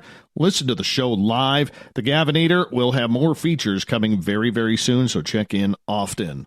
Tonight we are talking with Lon Strickler from phantomsandmonsters.com. You can get all of his books on Amazon. I highly suggest you do. And check out his podcast, as well as you can also just chat with him on social media. He's a pretty friendly guy. Lon, welcome back to the show. Thanks for having me, Dave. Not a problem. Not a problem whatsoever. Now, when it comes to these cryptids, you believe they are interdimensional. A lot of people believe they are interdimensional. And when we start talking interdimensional, I start thinking personally about a lot of these legends and lore that First Nations or American Indians have. And they seem so true, even though for most people out there, it's just fantasy and folklore. Do we put enough credence as researchers into what First Nations elders and the stories that they have passed along bring to the table? I think some of us do. Most of the elders who I haven't talked to are people who are just regular members of tribes. These cryptids, to them, are more or less spirits. And I think they're considered spirits because of the actual fact that they may be interdimensional. It's something that, I don't know, they could explain. So I guess spirit was probably the best way of describing it. Something that comes in and out, something that disappears or disappears. So, yeah, I think that we should be examining some of the lore of these First Nations. Where do we go wrong in that as people in mainstream society? Oh, I don't know. I think for the most part, modern people kind of consider a lot of what the First Nations people described as superstition for the most part. It's interesting that people who have been investigating cryptids, Bigfoot in particular, are coming more to the other side as far as not just believing that a Bigfoot is flesh and blood indigenous type of being. There are a lot more that are starting to believe now that the interdimensional aspect may actually be true. Where is that other dimension in your thoughts, in your idea? I really don't know. There are lots of possibilities, I guess. Is it a parallel reality? I don't know, maybe. I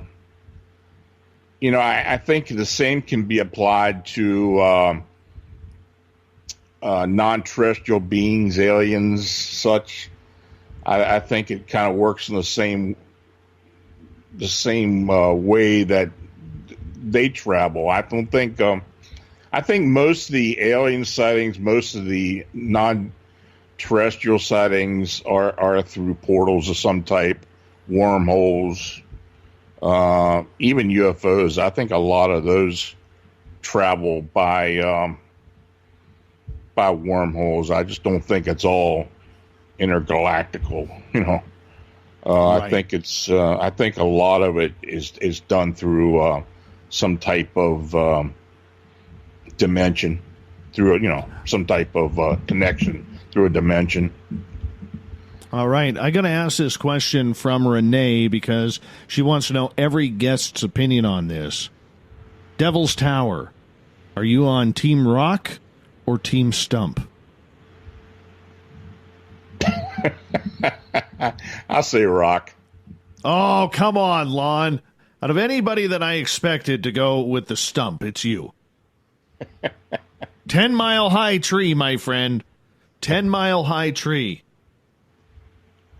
No, not going there? Nah, I don't think so. Oh, you're killing me. Killing me right now. When it comes to UFOs and what we see going on right now with the way the field has been inundated with this whole disclosure talk, doesn't matter what side of the ledger you're on. You're a gentleman who deals with a lot of people's experiences. People come to you for answers. And when it comes to UFOs, the experiencer, in my opinion, has really been pushed to the side. That their experience really doesn't matter because we need government disclosure or we need scientific disclosure into what these craft are capable of. Never mind who's flying. Have you talked to a lot of experiencers recently who feel that they are kind of castaways in this whole new UFO battleground? Oh, I think that's something that's been going on for a long time. I mean, I think experiencers, for the most part, are kind of pushed aside.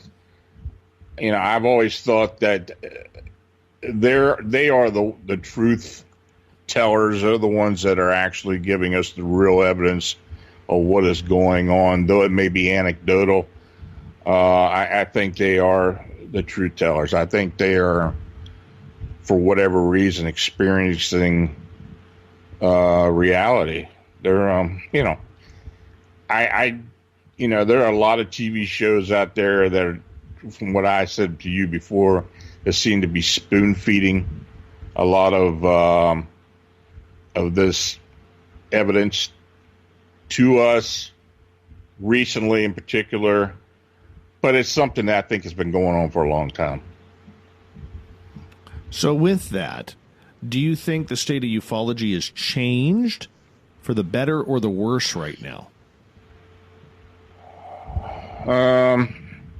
That's a tough question. I don't know. It seems to be, overall, it seems to be, even though a lot of people may not agree with me, I think it's more secretive than it ever was.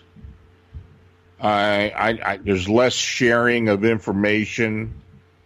It seems to be departmentalized now. In other words, there seem to be a lot of private groups that seem to be getting priority as far as information. I think the public itself is kind of being pushed aside. So as someone who's dealt with this for the last 30 plus years, how does that make you feel as an investigator? Well, it seems that people are looking for answers from us more so than they are the agencies. I know a lot of people who are very dissatisfied with some of the reporting agencies. They'll make a report and just never hear anything. I believe that most of the reports I get of UFO activity or entity activity associated with that have originally made a report to either MUFON, NUFORC, or someone else, and they just haven't gotten an answer or anything satisfactory. And then they come to someone who independently does the research. So as somebody who's been doing independent research for 30 years here, are we any closer to finding any answers to truly what is going on, Lon? I think if we open our minds, we can realize that we are getting answers. That's why I wrote the book, my most recent book. I think we are being presented with opportunities and evidence. It's just a matter of people opening their minds and being open to it, and allowing, the evidence from these experiencers to kind of sink in a bit and think about it instead of just glossing over it. So what is the biggest issue then for an independent researcher, knowing the state of ufology right now, and even the FBI claiming that, 43 years later, a suspected Bigfoot hair sample was a deer? I just completely cut myself off with the more official groups, to be honest with you. I've been like that for several years now. I just don't really consider much of what I'm being told. I take in consideration what people are telling me, experiencers, abductees, and such, and then weigh the options and look into it for myself. I very rarely depend on information I'm getting from MUFON, NUFORC, or any other agencies. Do you think that they have all swayed towards more of a governmental or business side rather than being an experiencer? Absolutely. Yeah, absolutely. So when you look at everything that has become political in this field, whether it's about UFOs, whether it's about cryptids or ghosts or anything, have we learned anything, Lon, from all of this technology that is being used, all of the people that are now investigating, or are we further away from any real answers? I think it gives researchers, independent researchers, a greater opportunity to look into these sightings or these experiences. It makes for a lot of good TV from what is being presented, in particularly recently. But the only thing I can say is just don't believe everything you hear or see on TV. I mean, there seems to be a. Go ahead. Yeah, but it's easy to say that though, Lon. But for the majority of people who are not in this field, that's where they're getting their education. And that's unfortunate, to be honest with you. I mean, just like for the most part, the stuff I report on, or when I talk to people and then post it on the blog or put it in a book, you're not going to see that on TV. You're not going to see that being reported on the agency sites. It's not something I'm making up to try to get traffic on my website or anything else like that, or sell books. It's what people are actually telling you. Credible people that have been shunned for years and years. They just need to they need to be listened to and given some consideration then maybe we'll start actually getting the truth and not relying on someone else to give it to us. How do we get that clearer information, though? Like for yourself, who's been doing this a long time, what have you learned? If we just talk cryptids here, not getting into UFOs or ghosts, but just cryptids, what have you learned over your 30 years of research? Or is it still the same questions that you have 30 years later? Oh, no, it's changed. I mean, I originally thought myself that it was cut and dry. These things were indigenous. Bigfoot and such were indigenous, and we they live among us. But as years have gone by, it's almost impossible to believe that that's the only scenario. Like I said before, more and more researchers and investigators are looking into supernatural aspects of the phenomena. And it's honestly, it's the only real way of explaining why we don't find bodies, why we don't find certain evidence, why these things are not seen more.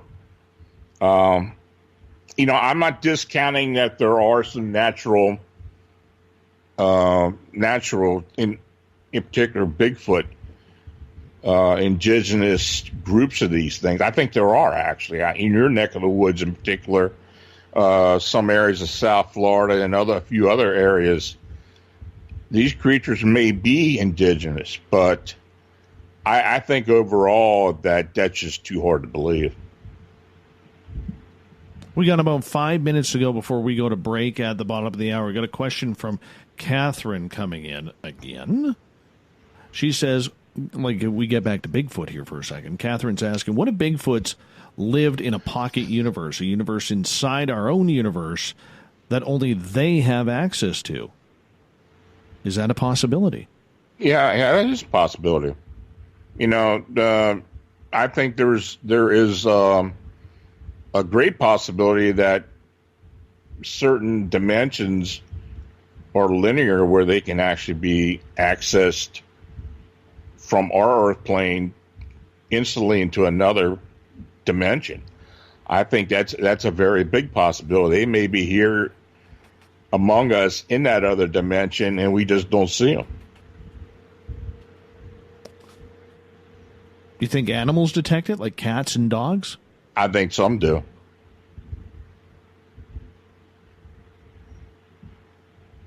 What about with aliens? I think it's the same story. I think it's the same story. I think, I kind of tackle that in my book. I mean, I think that is a possibility. I've been investigating this thing with David Eckhart for almost a decade now. And, there's a lot of detractors as far as his story goes, but he's just presented me with so much that I do believe that it's a great possibility that they may be living on this Earth plane, a part of another dimension that's easily, accessible. What about breeding? What about it? Are they? When it comes to Mothman or Bigfoot or Dogman, would they not have to have some sort of breeding going on in order to sustain a population? You would think, yeah, but if they're part of another reality, who's to say they aren't engineered somehow? Indigenous species, yeah, there had to be groups for breeding and such, and that's very possible. But if it's an entity that is part of another reality, it's at this point I don't think we can really know if they how they breed or how they're developed. Well, we do know through evidence that if Bigfoot is true, that the Patterson-Gimlin film shows us that there are females.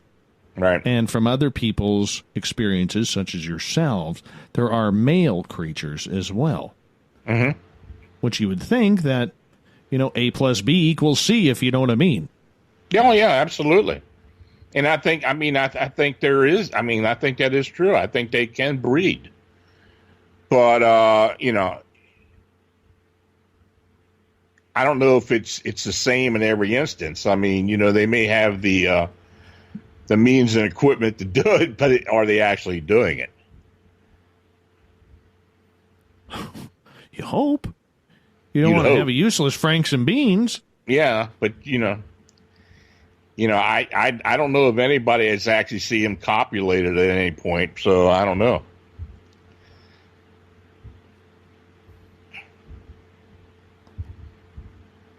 I'm just wondering in regards to the population, like they have to be sustained somehow with a food source. Right.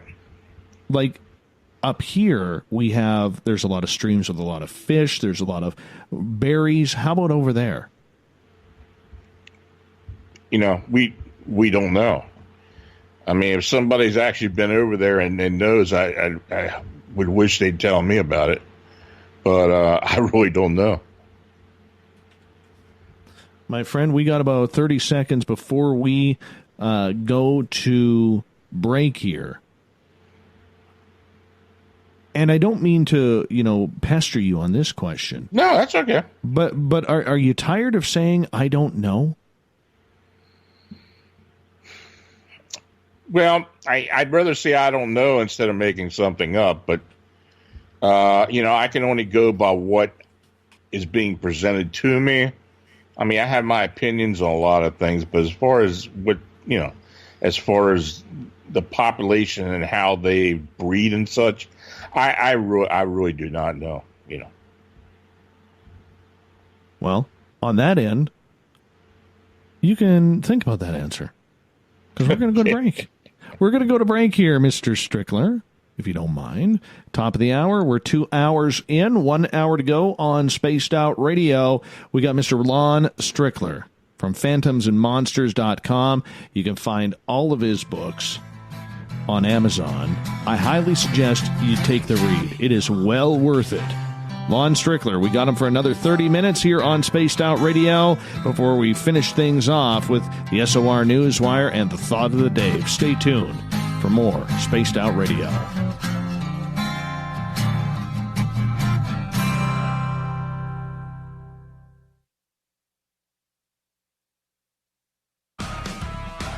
Get your horns up with me on Spaced Out Radio. This is Ron Bumblefoot Thal. Come tune in to SOR where you can hear me rock out with Little Brother is Watching, the official theme song of Spaced Out Radio. And then come on over to bumblefoot.com where you can find out about my tour schedule, my music, and everything else. Bumblefoot.com keeps you up to date on what I'm doing and the best way to stay in touch with my music and music camps. Sign up for my newsletter at bumblefoot.com and remember, Little Brother is Watching.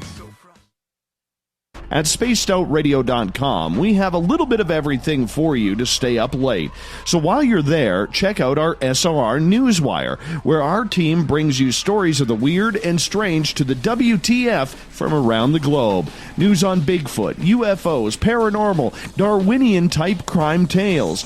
It's the stories that the mainstream media usually won't touch. Well, we got them all on the SOR Newswire, only at spacedoutradio.com. We all know on Spaced Out Radio we love a good beard and mustache, so why not take care of your facial hair with Mighty Moose Beard Oil? Made in Canada, we're taking care of beards and stashes around the world. We use 100% natural ingredients with our oils and balms to make your whiskers feel silky smooth. Use promo code SOR2019 at MightyMooseBeard.com today.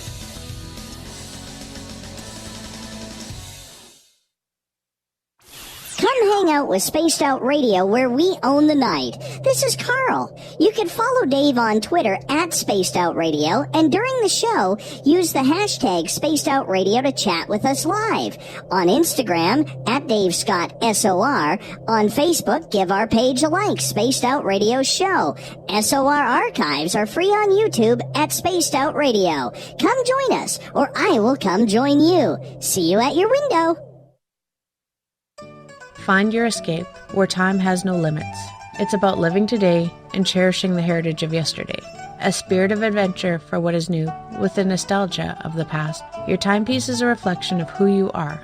Life surrounded by beauty from the world around us to the soul within. EscapeWatches.com. There is no time like the present to enjoy your escape. Use promo code SMF2017 for your 20% discount today. The Call of the Wild is in Vancouver. The Moose Vancouver is one of the hottest bars and restaurants in the city. Open until 2 a.m. nightly, the Moose will rock you like a hurricane all night long. Great food with everything on the menu at $6.95 near the corner of Nelson and Granville. Get your horns up and come rock with us. The Moose Vancouver, the official rocking bar of Spaced Out Radio.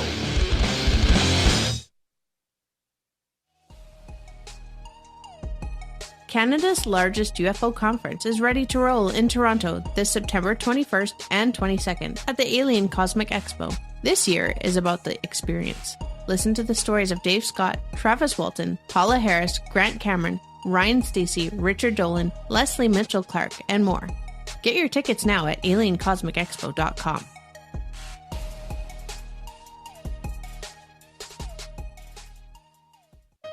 Hey fans, it's Dave Scott. Do I have something for you to check out? A great documentary about legendary Mexican investigative journalist Jaime Maussan and his search for the truth about UFOs. Beyond the Spectrum, Maussan's UFO files can be found on Amazon Prime.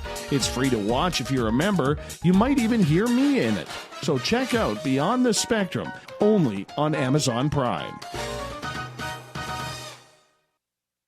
Visit purpleplates.com today. For over 40 years, the Purple Energy Plates have been delivering amazing results for their many customers. Inspired by the great genius Nikola Tesla, the harmony, healing, and energetic effects of the plates have proven over and over to be beneficial and often miraculous to thousands of customers.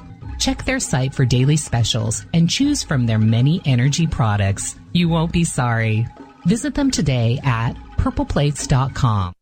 So, you love talk radio? Then you'll love TalkStreamLive.com. TalkStream Live is always on, 24/7 with the best streaming talk shows. Find your favorite talkers and discover some new ones. It's free, readily available online or on mobile with any smartphone or tablet. Finding your favorite talk shows all in one place has gotten a whole lot easier. Just go to TalkStreamLive.com. Be sure to download the free apps from Google Play or the iTunes App Store. Are you having encounters with the paranormal, supernatural, or ufological that you cannot explain? Look no further than the SOR Sightlines Report, brought to you by the Experiencers Support Association. This is Ryan Stacey, head of the Research Association, TESA. Soon on the Spaced Out Radio website, you'll be able to file your reports and have them researched for you. We are independent and ready to help Spaced Out Radio listeners today.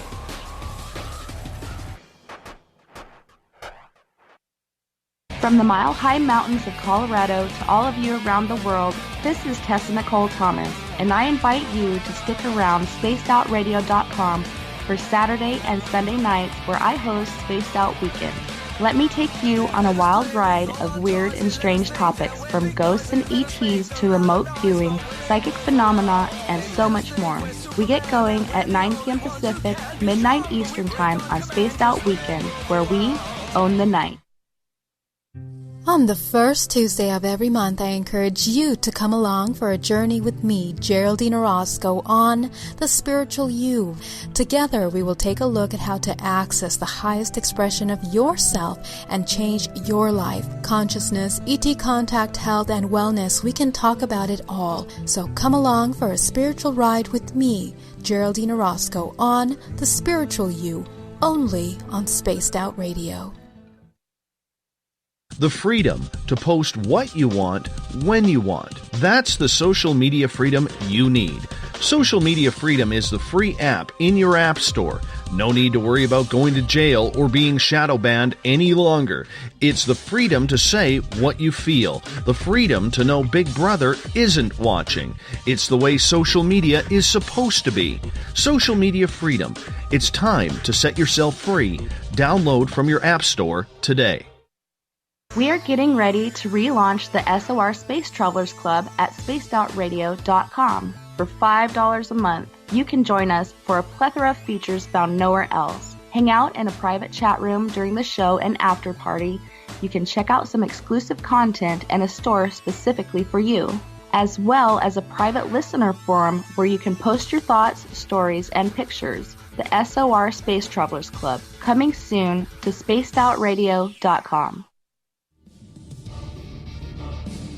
Come get spooked at the 4th Annual Forest Moon Paracon in Cedar-Woolley, Washington, Saturday, September 28th. UFOs, ghosts, aliens, Bigfoot. Speakers include Mike Morin and Jason Jordan, R. Keith Andrews, and Dave Scott from Spaced Out Radio, and so much more. There will be workshops and a VIP roundtable. Get early bird tickets now at fmparacon.com.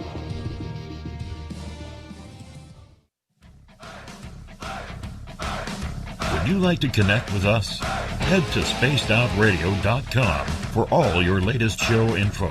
Now, back to Dave Scott and SOR. Welcome back to the third and final hour of Spaced Out Radio tonight. I am your host, Dave Scott. Thank you so much for joining us. We're turning up the woo tomorrow night.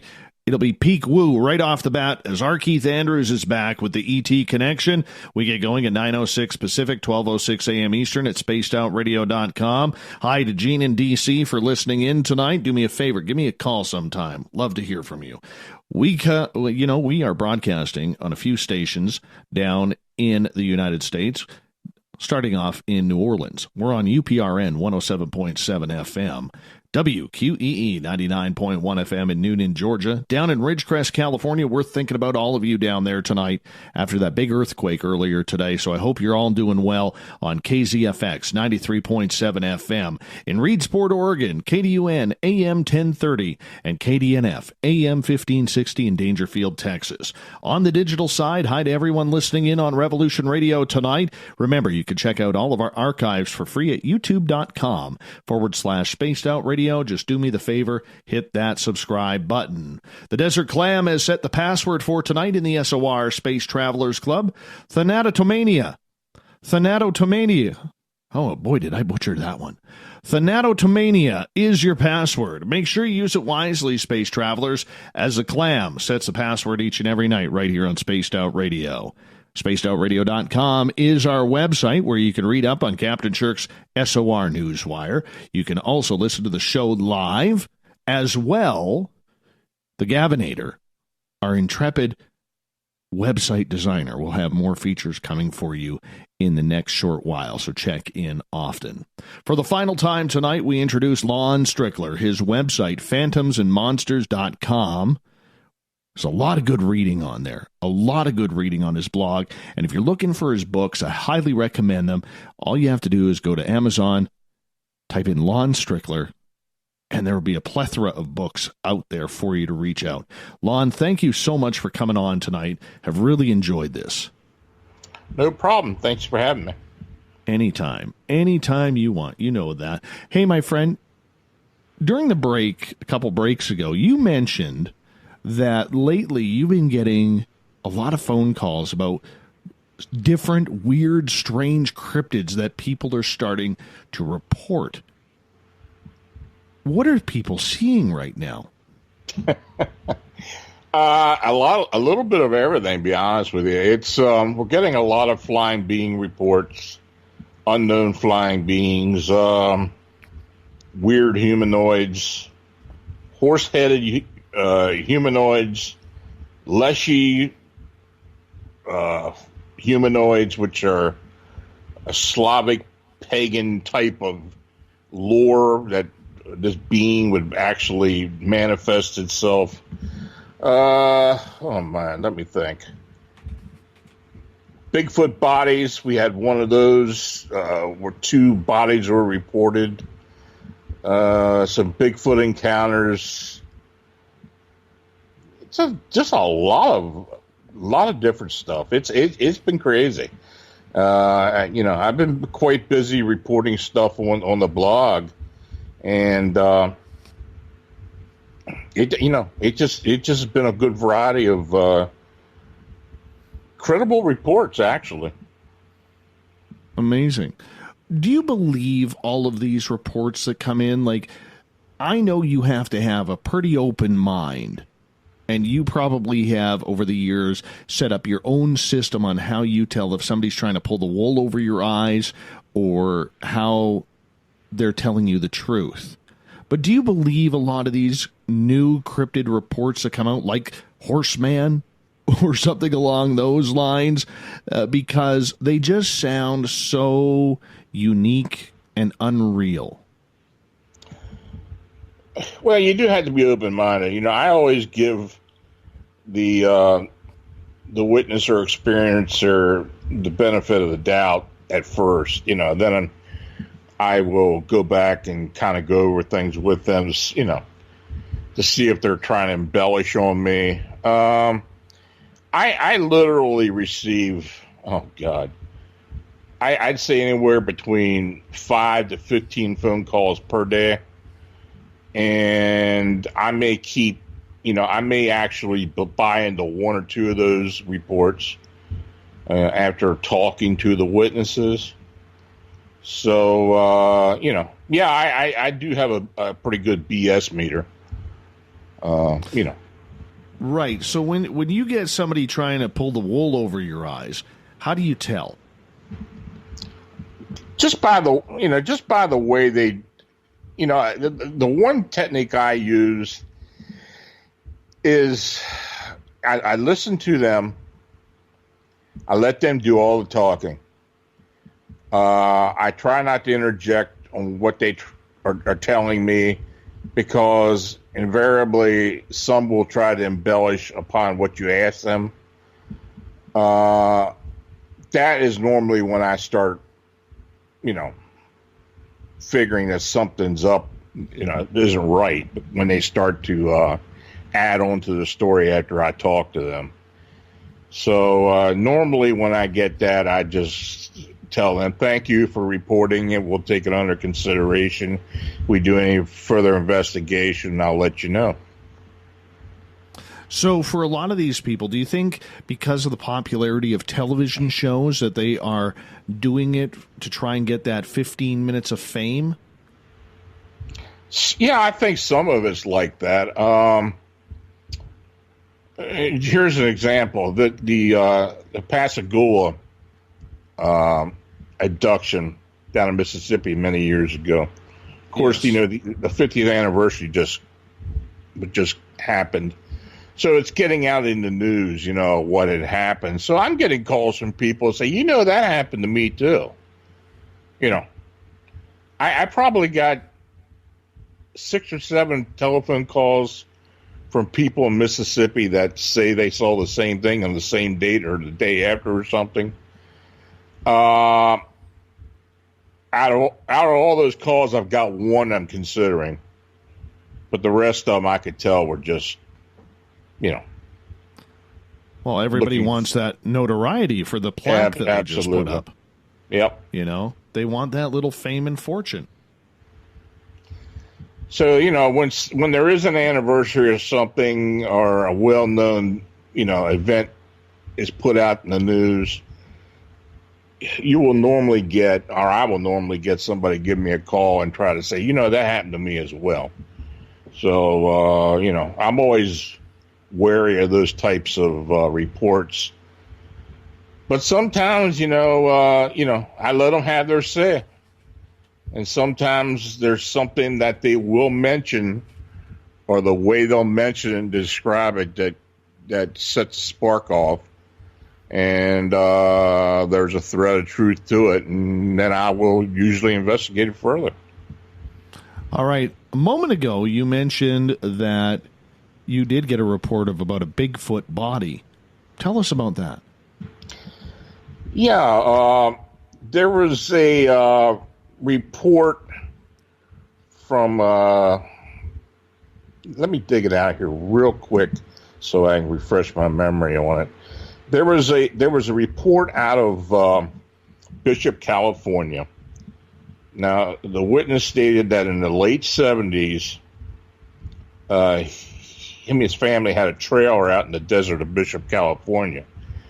They said they were riding their motorcycles and found 2 dead gorillas, one little one and a bigger one. The little one was on the big one like it was being carried.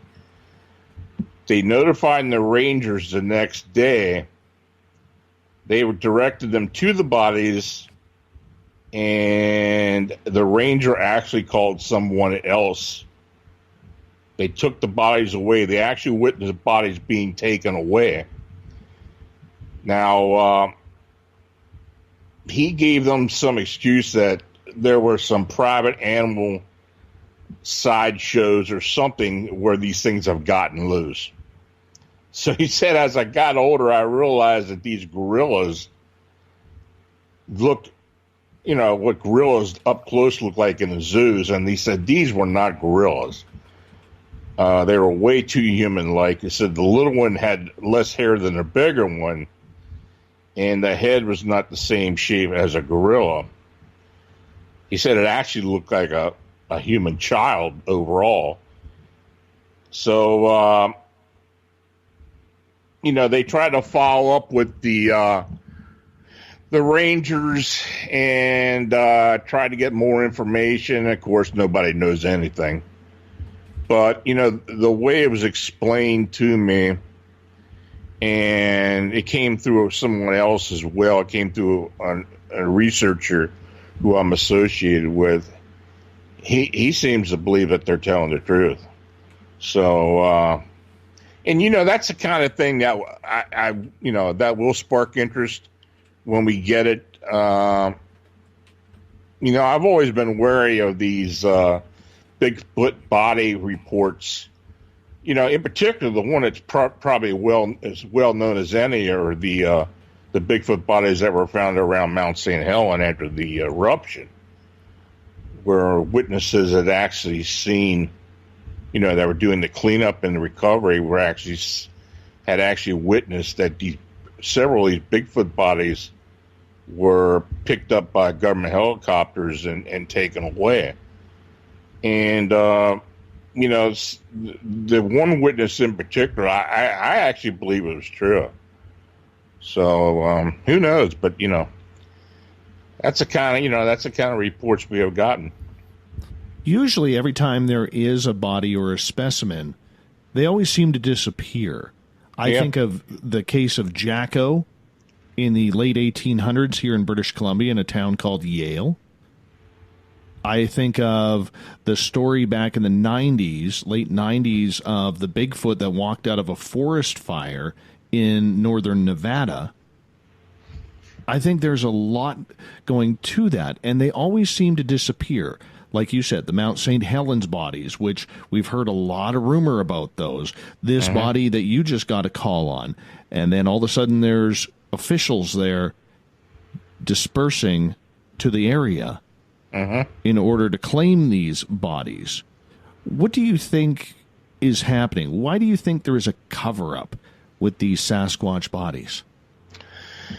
I wish I knew that. I really do. I wish I knew more. When I lived down in Maryland, around, Sykesville area where I had my sighting, I have heard a lot of stories over the years about government facilities, because this area was near D.C. and Baltimore. So, when you are in that metro area, there are a lot of buildings and facilities around there that are unmarked. Nobody knows what the hell is there.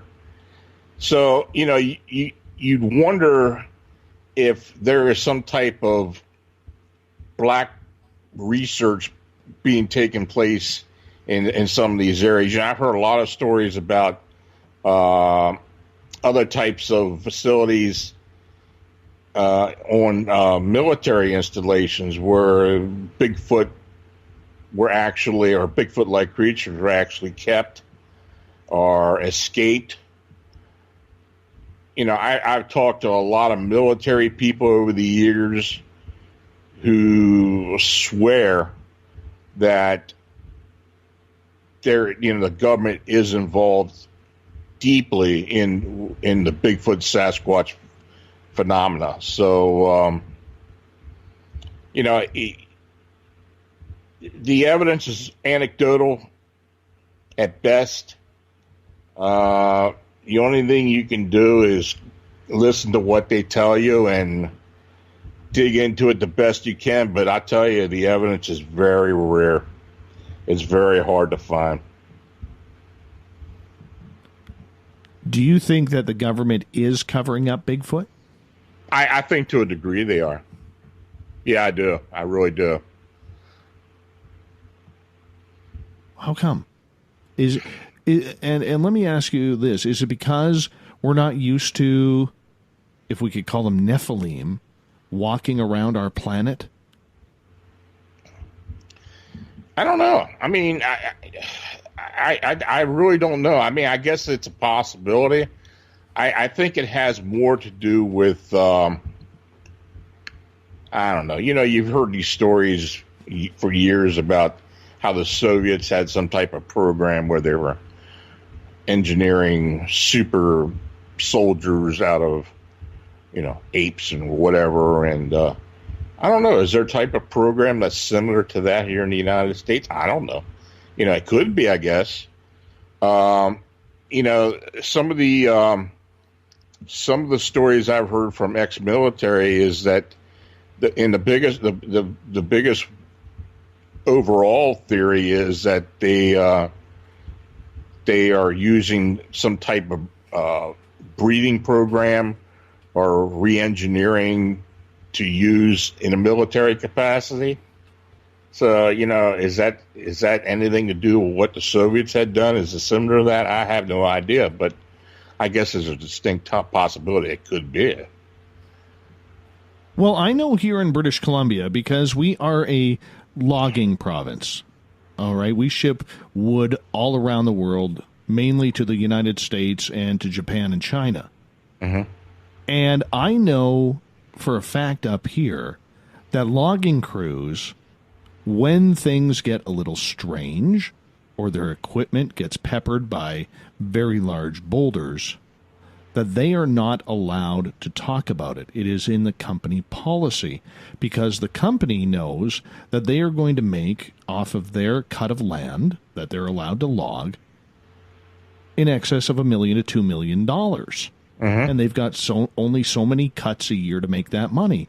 And if their crew members go and open up their mouths that, hey, our equipment is being, vandalized by Sasquatch, then that's going to cause a lot of issues. That brings in the government. That brings in environmentalists.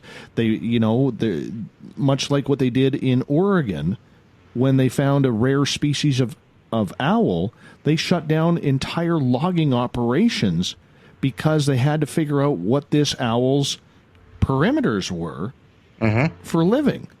And I could see that happening. There's a lot of money on the line if people come out and say this is real in our area. I have had similar accounts verified to me by loggers in the Pacific Northwest. Very similar to that. And in fact, I've had several tell me that everyone on the crew is armed. They know they're out there. They've had encounters to some degree out there, but they do not talk about it. They refuse to talk about it. They're told not to talk about it. And when I get a story or get a report from somebody, they're no longer a logger. I mean, they used to be, but they're not anymore. So I don't think I've ever gotten a report from someone who is currently working on a logging crew. I know up here as well, a lot of the Fish and Wildlife Patrol, or the game wardens, or whatever you want to call them, They know there's strange things going on. Sure. But the officers don't want to risk their jobs in order to bring these reports to the public. Have you talked to a lot of rangers and officials? I know Butch has. Here in Pennsylvania, we have had game commission officers tell us of some of the things they've encountered over the years. I think Butch has talked to at least two, and I know there was another that came forward in reference to these upright canines. So, yeah, they will come forward, but they will not go public. It always amazes me. It always amazes me with that because, Lon, you want to believe, you want to be tipped off to those areas so that way they could get researched quickly. But usually by the time you do, it's weeks, months, sometimes even years or decades. And all the evidence is gone. Yeah. We don't know if the creature's migratory, moved on. I know in our area where we were having our Sasquatch gifting site, for almost 2 years now, it's been dead since the forest fires up here. And you just can't predict that. And I guess that's the problem with being this type of researcher, is the timeline. Right. Yeah, you're right. I mean, and I think it's the same everywhere as far as game commissions or state wildlife agencies and such. You can occasionally run across someone who will tell you something or verify something if you tell them what you're doing, but officially they would never say anything. Do you think one day people will come out about Bigfoot the way they've come out about UFOs in the government recently? Maybe. I think it's a good possibility. The internet has kind of changed a lot of the way things are reported. Of course, people have more access to it. Of course, there's TV shows and such. And people aren't as wary about coming out and reporting these types of encounters. I can only hope one day that it gets to a point where we get that particular report or account that leads to something tangible. My friend, we only got about 1 minute left with you tonight. And I want to say a big thank you for coming on in, talking about Mothman, talking about Bigfoot and all sorts of weird, strange cryptids tonight, for answering our audience questions. Really appreciate that, especially the update on Butch. Do me a favor, in about 30 seconds here, let everybody know where they could find your books and your blog. Okay. Well, my website's phantomsandmonsters.com. There are links to all my books there. Like you said previously, you go to Amazon and search Lon Strickler, they'll all come up. My most recent book is Alien Disclosure, Experiencers, Exposed Reality. It's a book I've wanted to write for several years now. These are all accounts that I received personally, people I have investigated personally, and I also put a couple of personal disclosures in there of things that I have witnessed and encountered over the years. Lon, thank you so much for coming on Spaced Out Radio. We'll do it again soon. Coming up next, we have the SOR Newswire and the Thought of the Day. Stay tuned.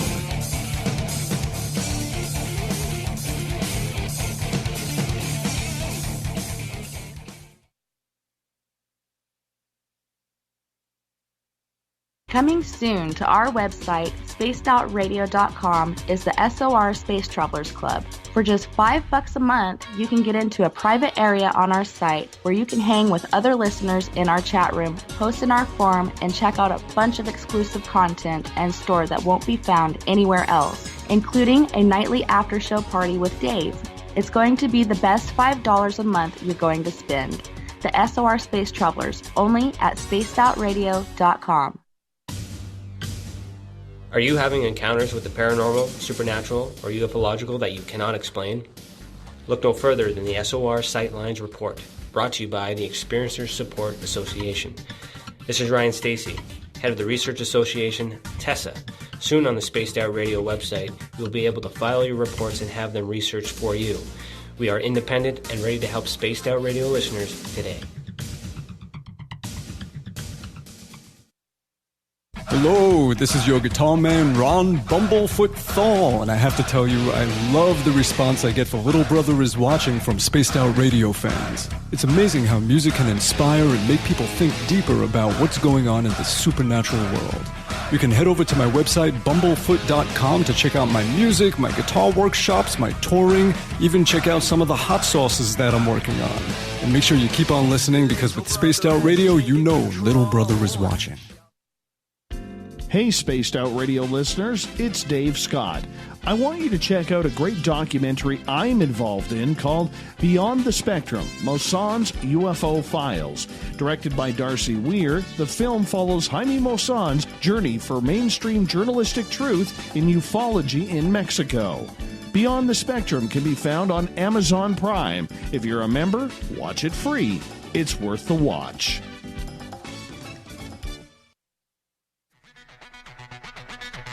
Come get spooked at the 4th Annual Forest Moon Paracon in Cedar-Woolley, Washington, Saturday, September 28th.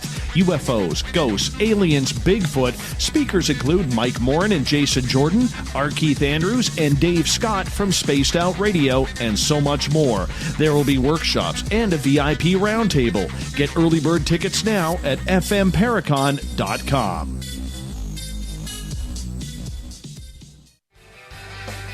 From the heartlands of Canada to beards around the world, we know how to take care of you. Fill your follicles with the Mighty Moose Beard Oil. All our oils and balms are handmade and 100% natural ingredients because we care about your beard.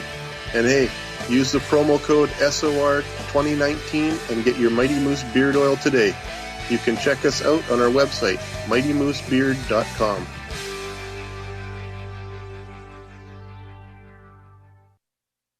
Heading to Vancouver and looking for a night on the town? The Moose Vancouver is the bar that never stops rocking until 2 a.m. every night. The Moose has great food with everything on the menu from $6.95 to $8.95. Fantastic, vibrant staff and rock and roll that will bring you back to when the music was real, the hair was long, and the guitars were rocking. Get your party on at the Moose Vancouver, the official party bar of Spaced Out Radio. A timepiece is a reflection of who you are, and what better way to show off the real you than with an Escape watch. Escape is a lifestyle brand accessorizing your days and nights. Choose to escape and create the life of discovery that you deserve. Dream, play, unite with your own personalized Escape watch. Head to escapewatches.com. There is no time like the present to enjoy your escape. Use promo code SMF2017 for your 20% discount today. Coming up this September 21st and 22nd, all UFO eyes will be focused on Toronto for the 4th Annual Alien Cosmic Expo. Come listen to some of the biggest names and experiencers in ufology. Travis Walton, Paul Hellyer, Richard Dolan, Paula Harris, Grant Cameron, Randy Kramer, and Spaced Out Radio's own Dave Scott. Tickets are on sale now at aliencosmicexpo.com.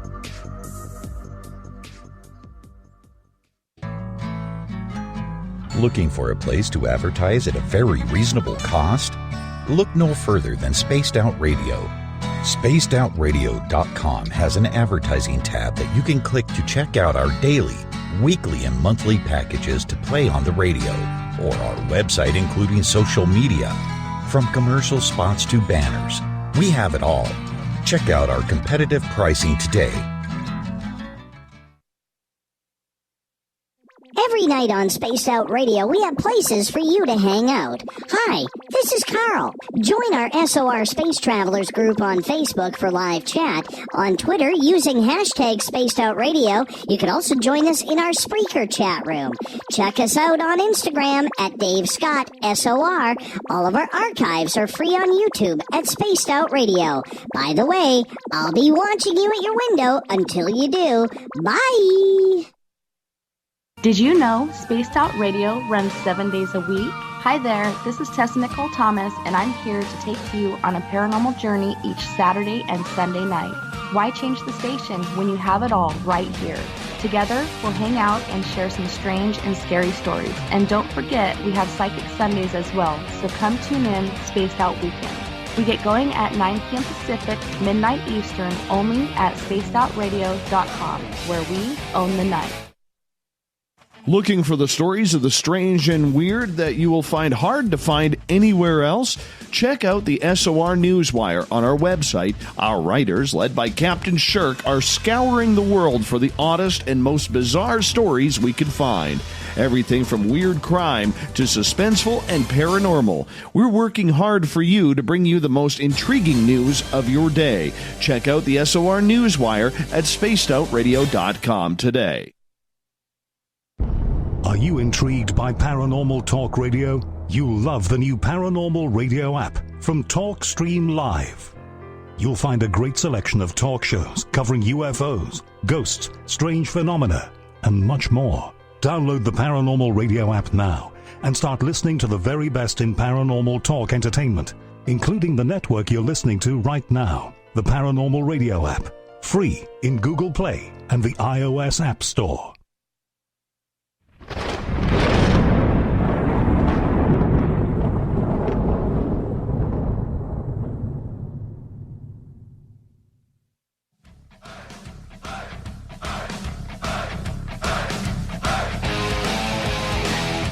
We've rounded third. We're heading for home tonight on Spaced Out Radio. I am your host, Dave Scott, sitting in the captain's chair of SOR headquarters. Thank you for joining us.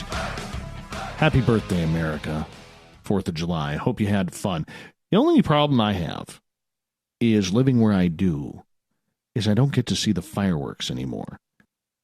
I used to have a house that overlooked the border to Washington State.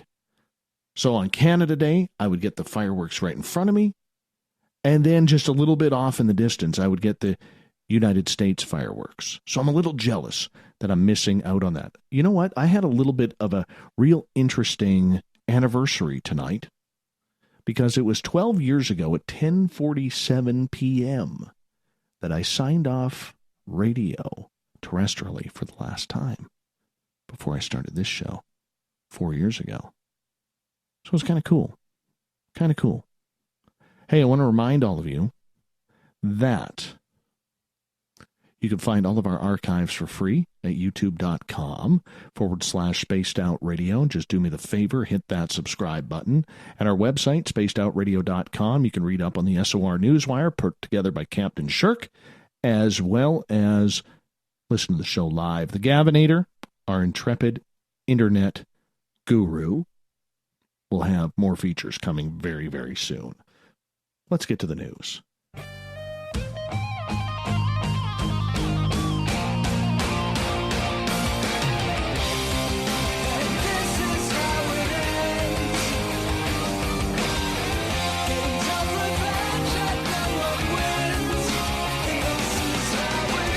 The news is always changing, which is why we bring you the SOR Newswire at the back end of every show to go for the weird, the wacky, the strange, and the ultimately interesting. We're going to start off down in South America, where in 1975-76, paleontologists in Brazil discovered a fossilized one-toed track of a mysterious dinosaur.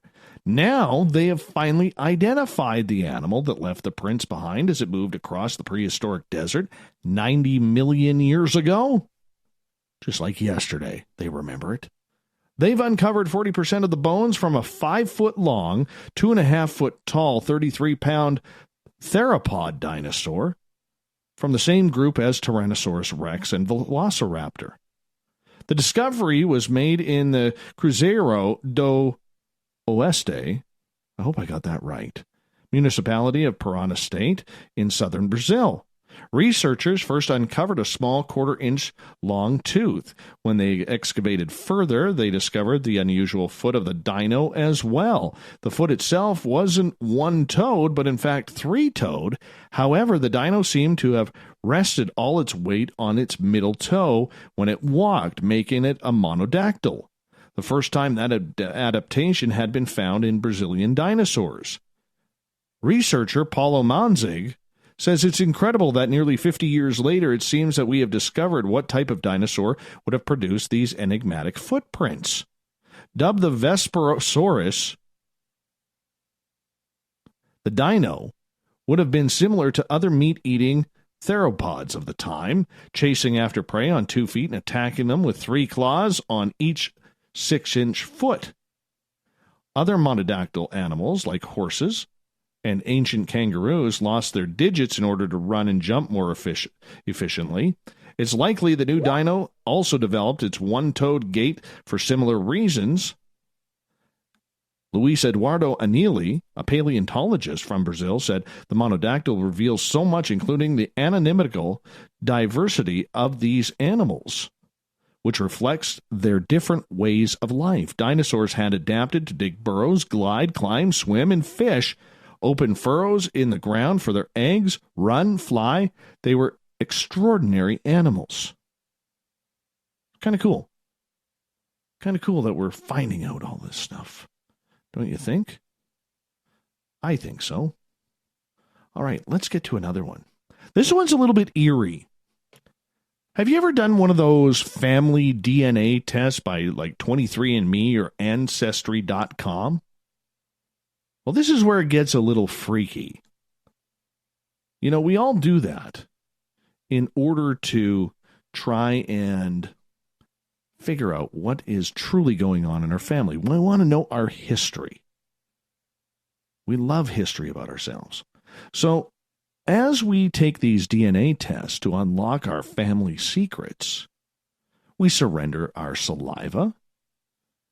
But now it's being reported that we might be surrendering some of our privacy. Yeah. This isn't very cool. DNA testing from the likes of leading services like 23andMe and Ancestry, among others, has always boiled down to risk and reward, a fascination and curiosity about one's roots and their predispositions to disease, balanced against trepidations around privacy, security, and for sure the possibility of an awkward or identity-altering discovery. And yet there's now rising concerns of data breaches or an overreach by law enforcement that have made some people reticent about voluntarily spitting into a tube or taking a swab of the cheek, even as the popular pastime continues to grow. It also has some of the top DNA testing companies in the industry banding together to put privacy front and center.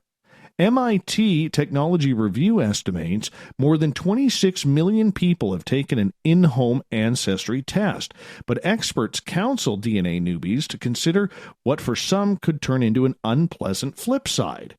Whitney Duquesne says, "Are there secrets in the family?" Director of Cancer Genetics Services down in St. Petersburg, Florida, who knows of cases where individuals found out they had no biological connection to the people they had believed they were their blood relatives. James Hazel, researcher at fellow Vanderbilt University Medical Center, raises another issue that may cut both ways. He says the ability of people to identify anonymous sperm donors who wish to remain anonymous when they provided that sample.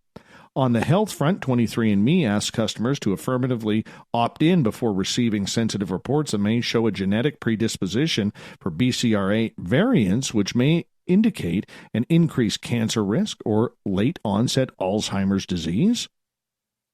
But could the DNA be falling into the wrong hands? There is frequent reports of database ruptures in all areas of tech and business and are likely to cause people about wondering about genealogy data landing in the hands of identity thieves or scam artists. Seeking out distant relatives also means you or your data may have to be exposed to some degree so that you, in turn, can be found. A year ago, the MyHeritage testing service acknowledged a breach of email addresses on more than 92 million users that turned up on a private server this past October. That's why I won't take one. I just won't. All right. Remember the alien autopsy video? Well, strange film footage that was released by British entrepreneur Ray Santilli, who claimed he obtained it in 1992 from a retired U.S. military cameraman while seeking the archive footage of Elvis Presley in the U.S. He wanted to sell the footage to television stations in 33 countries. Well, there is a big debate still going on whether or not this is real. But now the media is no longer jumping on the video. Remember a couple weeks ago we were saying the video means nothing. Absolutely nothing. It was the leaked memos that are starting to gain some traction. That alleged were sent to billionaire Robert Bigelow by one of his physicists, Eric Davis. It claims that CIA scientist Kit Green was briefed 3 different times during and after his tenure at CIA on topics relevant to UFOs in the Roswell incident alien autopsy. The memo, believed to have been leaked from the archives of the late astronaut Edgar Mitchell, states after Kit left the CIA, he was called into the Pentagon by a person in uniform. This person showed Kit the alien autopsy photos and reports. The photos of an alien cadaver Kit saw were consistent with the cadaver seen in the 1995 Santilli film/video. Kit was asked to perform a professional evaluation of the material provided to him on this particular briefing. Green provided his professional evaluation of the footage in January 2001, according to the leaked document.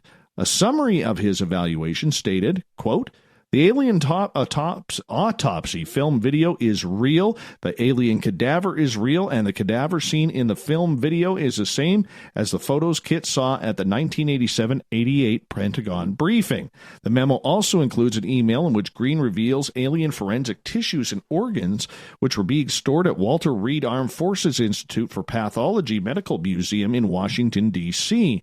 When asked why there is so much debunking of the Santilli video when it first aired, Green said the PR folks around Santilli are indeed not operating with a full set of dishes, are a little dense and not very nice to boot.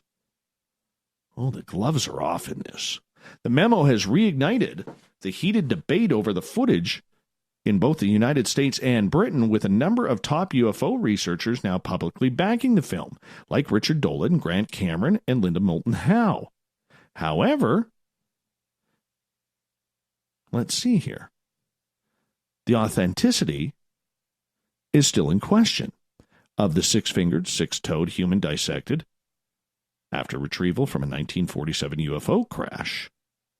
Philip Mantle, British UFO sleuth, doesn't believe it. He has probed the footage for 14 years, has branded it the world's largest hoax, also believes the memo, which was emailed to him before appearing online, is genuine.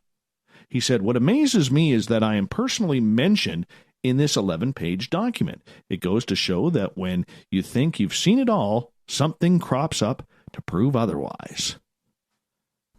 You know, I actually had Mr. Mantle reach out to me recently.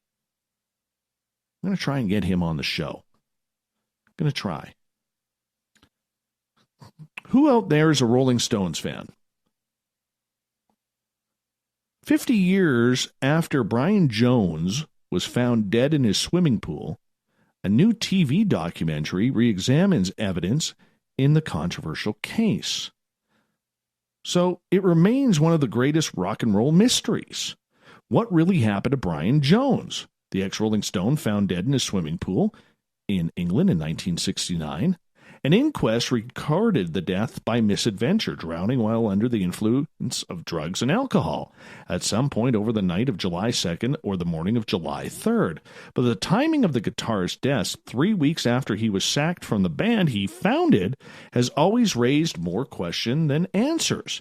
Now, an investigative writer who over 30 years has re-examined the evidence and interviewed those present is set to unveil a new documentary on the subject. Terry Rawlings says Brian Jones was murdered beyond any doubt, and there's a wealth of evidence which says it was then covered up. He says Jones, drunk, paranoid, and anguished, was killed by his disgruntled one-eyed Cockney builder, Frank Thorogood, in a row over money, and that the murder was covered up by Jones's former chauffeur-turned-minder, ex-paratrooper Tom Keylock. Well, this is getting really real here. At the center of it is Jones, a drug addict who randomly fathered children, beat and abandoned girlfriends, destroyed every friendship he made, and yet was the key to the image and the sound of one of the greatest rock and roll bands ever. John Lennon, who had been talking about forming a supergroup with Jones just before he drowned, later said he was different over the years as he disintegrated. He ended up the kind of guy that you would dread to come on the phone because you knew it was trouble. He was really in a lot of pain. You know, maybe that's a show. Maybe that's something we should try and do. Let's get the investigator in on that. I don't know about you, but this is one thing I don't like about the 4th of July. The hot dog eating contest. Yes, once again, Joey Jaws Chestnut and Mickey Sudo clinched victory in the annual Nathan's Famous July 4th hot dog eating contest.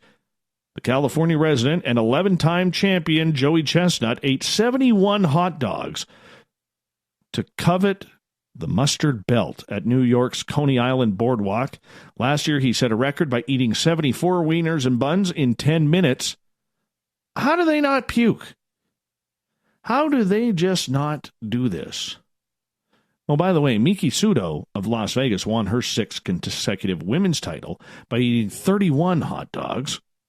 33-year-old fell short of last year's 37 Frankfurters, but easily beat runner-up Michelle Lesko, who only ate 26. Why is this a thing? Why is this happening? Don't know. Endangered Asian elephants are forming teenage gangs to protect themselves from poachers and farmers when foraging for food. The adolescent animals are forming all-male groups when entering areas when the risk of contact with humans is high, such as in areas of cropland and deforestation. As well as protecting themselves, the extraordinary evolutionary development also helps to ensure their reproductive fitness. Researchers claim. Scientists say the younger elephants' bodies are more attractive to females than the older peers, and that the gathering in groups makes them more visible. The groundbreaking study conducted by the National Institute of Advanced Studies in India was based on the analysis of 1,445 photographs of 248 male individuals. The images collected across southern India over 2 years shows the juveniles forming large group when entering non-forested areas and farms. Good for them. Go beat up some humans. Finally, how much pot is too much pot? A Vancouver man successfully bid to process a kilogram of medicinal pot at a time was short-lived, but he's pressing on with the legal fight to have a month-long 3-kilogram supply. Alan Harris, who goes by Jeff, uses 100 grams of cannabis a day. This guy's a stoner. Holy cow, does he like his hippie lettuce. Apparently, it's all to manage chronic pain. In a Canadian federal court ruled that the 150-gram regulatory cap on possession violated his constitutional rights and granted him an exemption to have a 10-day supply. That decision was overturned by a federal court of appeal after a challenge from the Attorney General before the reasons for the initial decision were made public. Just going to keep on fighting it, one joint at a time.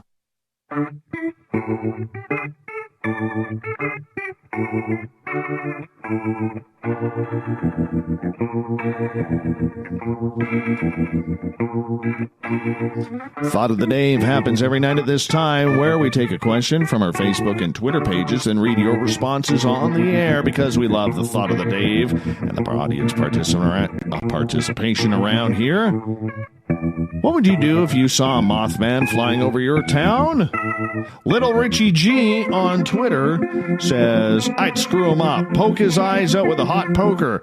Then I would clip his wings right at the shoulder blade, a clean severing. Then after his wingless and eyeless, I would cut his head off. As he lays there twitching, I would stab him in the heart. That's it. That's all. Good job, Little Richie G. Good job.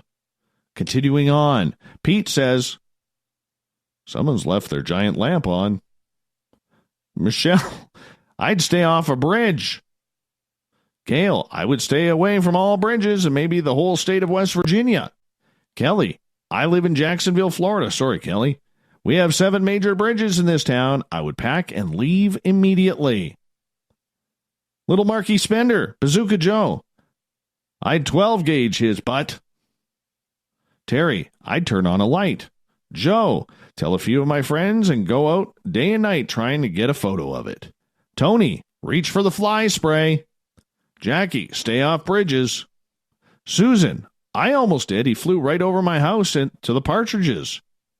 Okay. Mary, I would say go home and leave people alone. Gabe wants to ask for a ride. Renee, grab my video camera and start filming. Barry, fire my high-energy laser at it. Heather's avoiding all bridges. Susan says, I'd get a big net. Cole, really big fly paper. And we'll end it with Jason. Says, I wouldn't look up. Heard Mothman poo is something to take very serious. That is the thought of the day. Thank you to everybody participating today.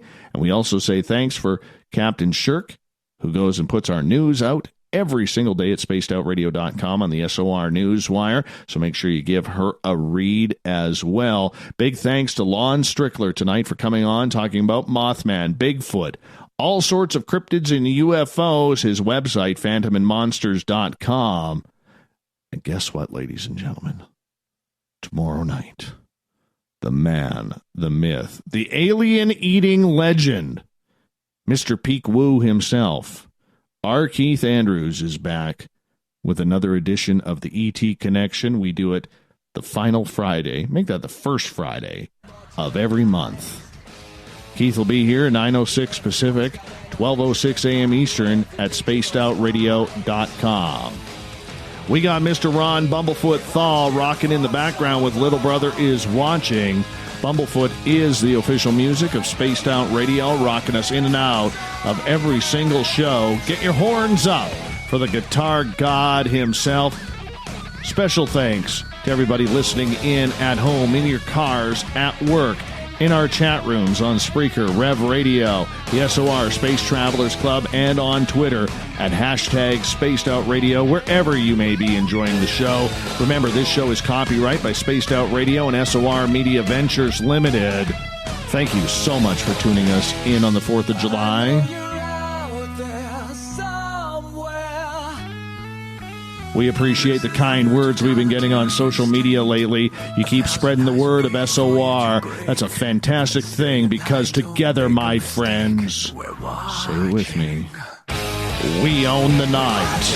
I will talk to you in 21 hours from now, where we're going to do a final show to wrap up the week. Mr. Bumblefoot, we need a favor.